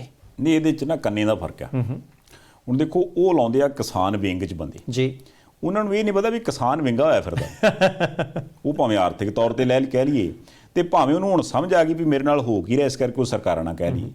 ਉਹ ਜਿਹੜਾ ਵਿੰਗ ਆ ਨਾ, ਉਹਨੂੰ ਜੇ ਥੋੜਾ ਜਿਹਾ ਸੁਧਾਰ ਕੇ ਕਿਸਾਨ ਵਿੰਗ ਦੀ ਜਗ੍ਹਾ ਤੇ ਜਿਹੜਾ ਪਾਲਿਸੀਆਂ ਦਾ ਵਿੰਗ ਆ ਉਹ ਕੱਢ ਦੇਣ, ਵਿੰਗ ਵਾਲ ਦੋਨੋਂ, ਵਿੰਗ ਵਾਲਾ ਉਹ ਕੱਢ ਦੇਣ, ਤੇ ਫਿਰ ਸਾਰਾ ਮਸਲਾ ਹੱਲ ਹੋ ਜਾਵੇ। ਮੇਰੇ ਖਿਆਲ ਨਾਲ ਆ ਜਿਹੜੀਆਂ ਹਰੇਕ ਥਾਂ ਦੇ ਉੱਪਰ ਹੁੰਦਾ ਨਾ ਵੀ ਇਧਰੋਂ ਸਲਾਹਕਾਰ ਤੇ ਕਾਰ 'ਚ ਸਲਾਹ, ਇਹ ਸਾਰਾ ਕੁਝ ਕਰ ਕੇ ਤੇ ਫਿਰ ਇਹ ਸੋਚਣਾ ਵੀ ਆਪਾਂ ਸ਼ਾਇਦ ਰਾਜਨੀਤੀ ਨਾਲ ਸਾਰਾ ਕੁਝ ਜਿੱਤ ਲਵਾਂਗੇ। ਮੰਨਦੇ ਆ ਹੁਣ ਤੱਕ ਰਾਜਨੀਤੀ ਹਰ ਥਾਂ ਤੇ ਜਿੱਤਦੀ ਆਈ, ਮੇਰੀ ਸ਼ਰਤ ਵੀ ਇਹੀ ਹੈ ਵੀ ਰਾਜਨੀਤੀ ਨੇ ਜਿੱਤ ਲੈਣਾ, ਪਰ ਕਿਤੇ ਨਾ ਕਿਤੇ ਚਾਹੁੰਦਾ ਤੇ ਮੈਂ ਵੀ ਇਹੀ ਹੈ ਨਾ ਵੀ ਯਾਰ ਰਾਜਨੀਤੀ ਕਰੋ। ਰਾਜਨੀਤੀ ਨੂੰ ਜੇ ਸ਼ੁਰੂ ਤੋਂ ਕਹਿੰਦੇ ਸੀ ਨਾ ਵੀ ਲੋਕਾਂ ਦੀ ਸੇਵਾ ਕਰਨ ਲਈ ਆਉਣਾ, ਤੇ ਯਾਰ ਉਸ ਪੱਖ ਤੋਂ ਜੇ ਆਪਾਂ ਰੱਖ ਲਈ ਤੇ ਜ਼ਿਆਦਾ ਵਧੀਆ ਗੱਲ। ਕਿਉਂਕਿ ਮੈਨੂੰ ਇਹ ਨਹੀਂ ਸਮਝ ਆਉਂਦੀ ਹੁੰਦੀ ਵੀ ਮੈਂ ਤਿਕੜਮ ਲੜਾ ਕੇ ਕੁਰਸੀ ਤੇ ਬਹਿਣਾ, ਤੇ ਮੈਂ ਸੋਚਦਾ ਵੀ ਮੈਂ 5 ਸਾਲ ਕੱਢਣੇ, 5 ਸਾਲ ਮੈਂ ਫਿਰ ਕੱਢਾਂ, ਤਿਕੜਮ ਲੜਾਵਾਂ। ਉਹਨੂੰ ਚੰਗਾ ਨਹੀਂ ਵੀ ਮੈਂ 5 ਸਾਲਾਂ 'ਚ ਕੰਮ ਹੀ ਇਹੋ ਜਿਹਾ ਕਰਦਾ ਵੀ ਕੋਈ ਜ਼ਰੂਰਤ ਹੀ ਨਾ ਹੋਵੇ ਮੈਨੂੰ ਅਗਲੇ 5 ਸਾਲ ਨਾ। ਤੁਹਾਡਾ ਬਿਆਨ ਮੈਨੂੰ ਬਹੁਤ ਸੋਹਣਾ ਲੱਗਾ ਕੀ ਕਿ ਮੈਂ ਚਾਹੁੰਦਾ ਮੈਂ ਹਾਰ ਜਾ। ਅਸੀਂ ਵੀ ਤਾਂ ਇਹੀ ਚਾਹੁੰਦੇ ਹਾਂ, ਵਿਕਾਸ ਹੋ ਜਾਵੇ।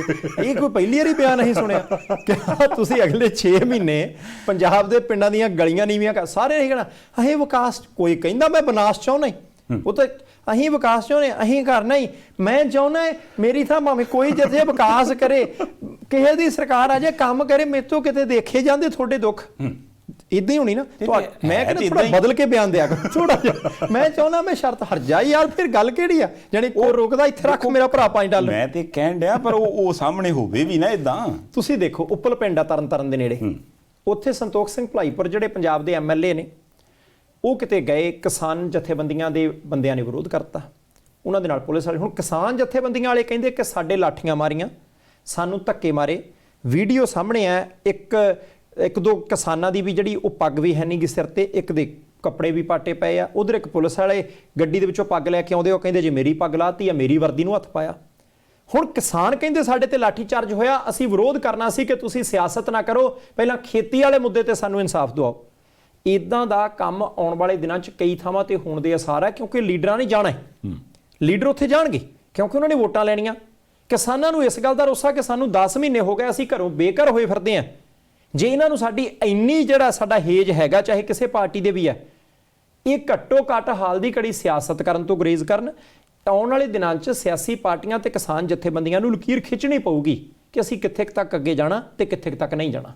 ਇਹ ਗੱਲ ਤਾਂ ਠੀਕ ਹੈ, ਪਰ ਇਹਦੇ ਪਿੱਛੇ ਕਾਰਨ ਜਿਹੜਾ ਨਾ ਮੁੱਖ, ਜੋ ਮੈਨੂੰ ਲੱਗਦਾ ਇਨ ਫਿਊਚਰ ਵੀ ਹੋ ਸਕਦਾ ਹੋਵੇ ਨਾ ਹੋਵੇ, ਬਾਕੀ ਤਾਂ ਚਲੋ ਉਸ ਦੀ ਗਰਾਊਂਡ ਰਿਪੋਰਟ ਦੱਸ ਸਕਦੀ ਹੈ। ਮੈਨੂੰ ਲੱਗਦਾ ਜਦੋਂ ਗਿਣਤੀ ਘਟ ਜਾਂਦੀ ਨਾ ਬੰਦਿਆਂ ਦੀ, ਯਾਰ ਥੋੜੇ ਜਿਹੇ ਬੰਦੇ ਆ, ਫਿਰ 2-4 ਬੰਦੇ ਇਧਰੋਂ ਵੀ ਹੁੰਦੇ, ਉਹ ਯਾਰ ਇਹ ਫਲਾਣੇ ਆ, ਇਹਦਾ ਯਾਰ ਮੈਨੂੰ ਪਹਿਲਾਂ ਹੀ ਪਤਾ ਸੀਗਾ। ਉਹਦੇ ਨਾਲੋਂ ਚੰਗਾ ਵੀ ਜੇ ਸਵਾਲ ਪੁੱਛਣੇ ਆ ਜਾਂ ਕਿਸੇ ਦੀ ਕੋਈ ਵੀ ਗੱਲ ਕਰਨੀ ਆ, ਤੇ ਜੋ ਉਹਦੇ 'ਚ ਥੋੜਾ ਜਿਹਾ ਵਜ਼ਨ ਹੋਵੇ ਨਾ, ਬੰਦੇ ਜ਼ਿਆਦੇ ਹੋਣ। ਮਾੜਾ ਚੰਗਾ ਕਹਿਣ ਦੀ ਕਿਸੇ ਲੋੜ ਨਹੀਂ, ਆਪਾਂ ਨੂੰ ਕੋਈ ਲੋੜ ਨਹੀਂ ਦੂਰੋਂ ਉੱਚੀ ਉੱਚੀ ਮੁਰਦਾਬਾਦ ਕਰਨ ਦੀ। ਪੋਸਟਰ ਵੀ ਬਹੁਤ ਕੁਝ ਕਹਿ ਦਿੰਦੇ ਆ। ਗਿਣਤੀ ਵੱਧ ਹੋਵੇ, ਪੋਸਟਰ ਤੇ ਬਿਲਕੁਲ ਜਾਇਜ਼ ਗੱਲ ਲਿਖੀ ਹੋਵੇ ਤੇ ਆਪਣੀ ਗੱਲ ਕਲੀਅਰ ਹੋਵੇ ਵੀ ਅਸੀਂ ਆਹ ਗੱਲ ਕਹਿਣੀ ਚਾਹੁੰਦੇ ਹਾਂ, ਫਿਰ ਮੇਰਾ ਖਿਆਲ ਆ ਜਿਹੜਾ ਇਹੋ ਜਿਹਾ ਕੰਮ ਹੁੰਦਾ ਨਾ ਵੀ ਧੱਕੇ ਨਾਲ ਤੁਸੀਂ ਦਬਾ ਲਓ, ਉਹ ਕੰਮ ਕਰਨ ਤੋਂ ਅਗਲੇ ਵੀ ਗੁਰੇਜ਼ ਕਰਦੇ ਨਹੀਂ। ਇਹ ਬਿਲਕੁਲ ਤੁਹਾਡੀ ਗੱਲ ਠੀਕ ਹੈ। ਕਿਸਾਨ ਪਾਰਲੀਮੈਂਟ ਤੋਂ ਹੀ ਸਾਨੂੰ ਸਿੱਖ ਲੈਣਾ ਚਾਹੀਦਾ। ਲੀਡਰ ਆਉਣ ਦਿੱਤੇ ਤੇ ਲੀਡਰਾਂ ਦੇ ਸਾਹਮਣੇ ਆਹ ਬੋਲਿਆ ਕਿ ਭਾਈ ਸੁਣੋ, ਆਹ ਤਰਕ ਹੈ, ਤੁਹਾਡੀ ਗੱਲ ਦੇ ਵਿੱਚ ਤਰਕ ਜਿਹੜਾ ਹੋਊਗਾ, ਅਗਲਾ ਬੰਦਾ ਫਿਰ ਬੋਲਣ ਜੋਗਾ ਨਹੀਂ ਹੁੰਦਾ। ਅਗਲਾ ਬੰਦਾ ਫਿਰ ਸਿੱਧਾ ਹੋ ਕੇ ਉਧਰਲੇ ਪਾਸੇ ਜਾਊਗਾ। ਹੁਣ ਜੇ ਸਿੱਧਾ ਸ਼ਬਦ ਬੋਲਿਆ ਤਾਂ ਨਵਜੋਤ ਸਿੰਘ ਸਿੱਧੂ ਦੀ ਗੱਲ ਕਰ ਲਈਏ ਜੀ, ਕਰਨੀ ਬਣਦੀ ਹੈ। ਦੇਖੋ ਸਿੱਧੂ ਸਾਹਿਬ ਹੁਣ ਜਿਸ ਹਿਸਾਬ ਨਾਲ ਉਹਨਾਂ ਨੇ ਮਤਲਬ ਮੈਨੂੰ ਐਂ ਜਾਪਦਾ ਵੀ ਇੱਕ ਤਾਂ ਹੁੰਦਾ ਨਾ ਵੀ ਉਹ ਸਰਵਿਸ ਵਾਲੇ ਲਿਖ ਦਿੰਦੇ ਸਰ 6 ਮਹੀਨੇ ਬਾਅਦ ਗੱਡੀ ਦੀ ਸਰਵਿਸ ਕਰਵਾ ਲੈਣਾ ਸਰ। ਨਹੀਂ, ਜਦੋਂ ਨਵੀਂ ਲਈ ਦੀ ਗੱਡੀ ਕਹਿੰਦੇ ਇਹਨੂੰ ਲਗਾਤਾਰ ਚਲਾਓ। ਹਾਂ, ਨਹੀਂ ਹੁਣ ਤਾਂ ਮੈਨੂੰ ਲੱਗਦਾ ਵੀ ਹੋ ਸਕਦਾ ਵੀ ਏਜੰਸੀ ਵਾਲੇ ਵੀ ਫੋਨ ਕਰ ਦੇਣ, ਸਰ ਅਸੀਂ ਜਿਸ ਹਿਸਾਬ ਨਾਲ ਗੱਡੀ ਚੱਲਦੀ ਦੇਖ ਰਹੇ, ਮੈਨੂੰ ਲੱਗਦਾ 15 ਦਿਨਾਂ ਬਾਅਦ ਚੈੱਕ ਕਰਾ ਜਿਓ, ਹੈ ਨਾ। ਟਾਇਰਾਂ ਦੀਆਂ ਗੁੱਡੀਆਂ ਨਾ ਘਸ ਹੈ ਨਾ, ਜਾਣੀਆਂ। ਜਿਸ ਹਿਸਾਬ ਨਾਲ ਹੁਣ ਪੂਰੇ ਪੰਜਾਬ ਦੇ ਵਿੱਚ ਇੱਧਰੋਂ ਉੱਧਰ ਫਿਰਦੇ ਨੇ। ਫਿਲਹਾਲ ਉਹ ਦੁਆਬੇ ਵੀ ਪਹੁੰਚੇ ਆ, ਉੱਥੇ ਇੱਕ ਧਾਰਮਿਕ ਡੇਰਾ ਜਿੱਥੇ ਉਹ ਜਾ ਕੇ ਨਤਮਸਤਕ ਹੋਏ ਆ। ਹੁਣ ਉਹਨਾਂ ਦੀਆਂ ਮੇਰੇ ਖਿਆਲ ਨਾਲ ਜਿਸ ਹਿਸਾਬ ਦੀਆਂ ਇਹ ਗਤੀਵਿਧੀਆਂ ਨੇ, ਉਹਨਾਂ ਤੋਂ ਇਹ ਗੱਲ ਤੇ ਕਲੀਅਰ ਕੱਟ ਜਾਪਦੀ ਹੈ ਵੀ ਉਹ ਕੋਈ ਵੀ ਪਾਸਾ ਪੰਜਾਬ ਦਾ ਛੱਡਣਾ ਨਹੀਂ ਚਾਹੁੰਦੇ ਜਿੱਥੇ ਉਹਨੂੰ ਲੱਗੇ ਵੀ ਯਾਰ ਸਿੱਧੂ ਪਹੁੰਚਿਆ ਨਹੀਂ। ਬੜੀ ਅਜੀਬ ਸਥਿਤੀ ਸੀ। ਦੇਖੋ 1.5 ਸਾਲ ਪਹਿਲਾਂ ਵਾਲਾ ਨਵਜੋਤ ਸਿੱਧੂ ਤੇ ਅੱਜ ਦਾ ਸਿਆਸੀ ਤੌਰ ਤੇ ਗੱਲ ਕਰਨੇ, ਲੋਕਾਂ ਦੇ ਪੱਖ ਤੋਂ ਨਹੀਂ, ਬੜਾ ਫਰਕ ਨਜ਼ਰ ਆਉਂਦਾ। ਪਹਿਲਾਂ ਇਹ ਲੱਗਦਾ ਹੁੰਦਾ ਸਾਰੇ ਇਹੀ ਕਹਿੰਦੇ ਸਿੱਧੂ ਸਾਹਿਬ ਨੂੰ ਨਾਲ ਲੈ ਕੇ ਨਹੀਂ ਤੁਰਦੇ, ਉਹ ਬੰਦਾ ਐਡਜਸਟ ਨਹੀਂ। ਅਕਾਲੀ ਕੀ ਕਹਿੰਦੇ ਸੀ, ਉਹ ਇਹ ਬੰਦਾ ਯਾਰ ਬੀਜੇਪੀ ਦਾ ਨਹੀਂ ਹੋਇਆ, ਫਿਰ ਇੱਕ ਮੋਰਚਾ ਬਣਾਇਆ ਉਹਨਾਂ ਦਾ ਨਹੀਂ ਹੋਇਆ, ਹੁਣ ਕਾਂਗਰਸ 'ਚ ਰੌਲਾ ਪਾ ਲਿਆ। ਹੁਣ ਇਹ ਲੱਗਦਾ ਕਿ ਰੌਲਾ ਕਾਂਗਰਸ ਨਾਲ ਨਹੀਂ ਸੀ, ਰੌਲਾ ਇੱਕ ਬੰਦੇ ਨਾਲ ਹੀ ਸੀ, ਹੋਰ ਤਾਂ ਕੋਈ ਰੌਲਾ ਹੀ ਨਹੀਂ ਲੱਗਦਾ। ਅਸ਼ਵਨੀ ਕੁਮਾਰ ਹੋਰਾਂ ਦੇ ਘਰੇ ਚਲੇ ਗਏ, ਮੋਗੇ ਚਲੇ ਗਏ, ਫਰੀਦਕੋਟ ਚਲੇ ਗਏ, ਇੱਕ ਹਾਕੀ ਦੇ ਖਿਡਾਰੀ ਦੇ ਘਰੇ ਚਲੇ ਗਏ, ਮਦਨ ਲਾਲ ਜਲਾਲਪੁਰ ਦੇ ਘਰੇ 2 ਵਾਰੀ ਚਲੇ ਗਏ। ਹੁਣ ਜਲੰਧਰ ਦੇ ਵਿੱਚ ਡੇਰਾ ਬੱਲਾਂ ਜਿੱਥੇ ਆਏ, ਆਪਾਂ ਨਾਲ ਇੱਕ ਗੱਲ ਕਰ ਲੈਂਦੇ ਹਾਂ, ਨਾਲ 15 MLA ਸੀ। ਹੁਣ ਜਿਹੜੇ ਬੰਦੇ ਦੇ ਘਰੇ ਨਹੀਂ ਸੀ ਕਾਂਗਰਸ ਪਾਰਟੀ ਦੇ ਲੀਡਰ ਜਾਂਦੇ, ਯਾਰ ਕੱਲ ਨੂੰ ਕੈਪਟਨ ਸਾਹਿਬ ਕੀ ਕਹਿਣਗੇ, ਉਧਰਲੇ ਪਾਸੇ ਗਿਆ ਟੈਲੀਫੋਨ ਤੇ ਕੋਈ ਬੰਦਾ ਭੇਜ ਕੇ ਗੱਲ ਕਰ ਲਓ। ਉਹ ਬੰਦਾ ਦੁਆਬੇ ਦੇ ਵਿੱਚ 15 MLA ਨੂੰ ਨਾਲ ਲੈ ਕੇ ਇੱਕ ਡੇਰੇ ਤੇ ਜਾਂਦਾ। ਹਾਲਾਂਕਿ ਸਿਆਸਤ ਕਿਸੇ ਹੋਰ ਤਰੀਕੇ ਦੀ ਹੋਣੀ ਚਾਹੀਦੀ ਪੰਜਾਬ ਬਚਾਉਣ ਲਈ। ਪਰ ਹੁਣ ਤੁਸੀਂ ਦੇਖੋ ਦੁਆਬਾ ਇੰਪੋਰਟੈਂਟ ਕਿਉਂ? 20 ਦਿਨਾਂ ਦੇ ਵਿੱਚ ਚੌਥਾ ਗੇੜਾ ਨਵਜੋਤ ਸਿੰਘ ਸਿੱਧੂ ਦਾ ਦੁਆਬੇ 'ਚ, ਕਿਉਂਕਿ ਪਤਾ ਉਹਨਾਂ ਨੂੰ ਵੀ ਹੈ ਕਿ ਜਿਹੜੀਆਂ ਦੁਆਬੇ ਦੀਆਂ 23 ਵਿਧਾਨ ਸਭਾ ਦੀਆਂ ਸੀਟਾਂ, ਉਹਨਾਂ ਨੇ ਸਮੀਕਰਨ ਵਿਗਾੜਨੇ ਵੀ ਹੈ, ਸਮੀਕਰਨ ਬਣਾਉਣੇ ਵੀ ਹੈ। ਅਕਾਲੀ ਦਲ ਤੇ ਬਸਪਾ ਦੇ ਗੱਠਜੋੜ ਦਾ ਮਾਝੇ 'ਚ ਨਹੀਂ ਪ੍ਰਭਾਵ ਪੈਣਾ, ਮਾਲਵੇ ਦੀਆਂ ਵੀ 3 ਕੁ ਸੀਟਾਂ ਨੂੰ ਛੱਡ ਕੇ ਬਹੁਤਾ ਪ੍ਰਭਾਵ ਪੈਣ ਦੇ ਅਸਾਰ ਨਹੀਂ। ਜੇ ਪ੍ਰਭਾਵ ਪੈਣਾ ਤਾਂ ਦੁਆਬੇ 'ਚ ਪੈਣਾ, ਚਾਹੇ ਉਹ ਆਦਮਪੁਰ ਵਾਲੀ ਸੀਟ ਹੈ, ਚਾਹੇ ਕਰਤਾਰਪੁਰ ਵਾਲੀ ਸੀਟ ਹੈ, ਭਾਵੇਂ ਪਰਲੇ ਪਾਸੇ ਗੜਸ਼ੰਕਰ ਹੈ, ਮਾਲਪੁਰ ਹੈ, ਟਾਂਡਾ, ਦਸੂਆ, ਸ਼ਾਮ 84 ਹੈ।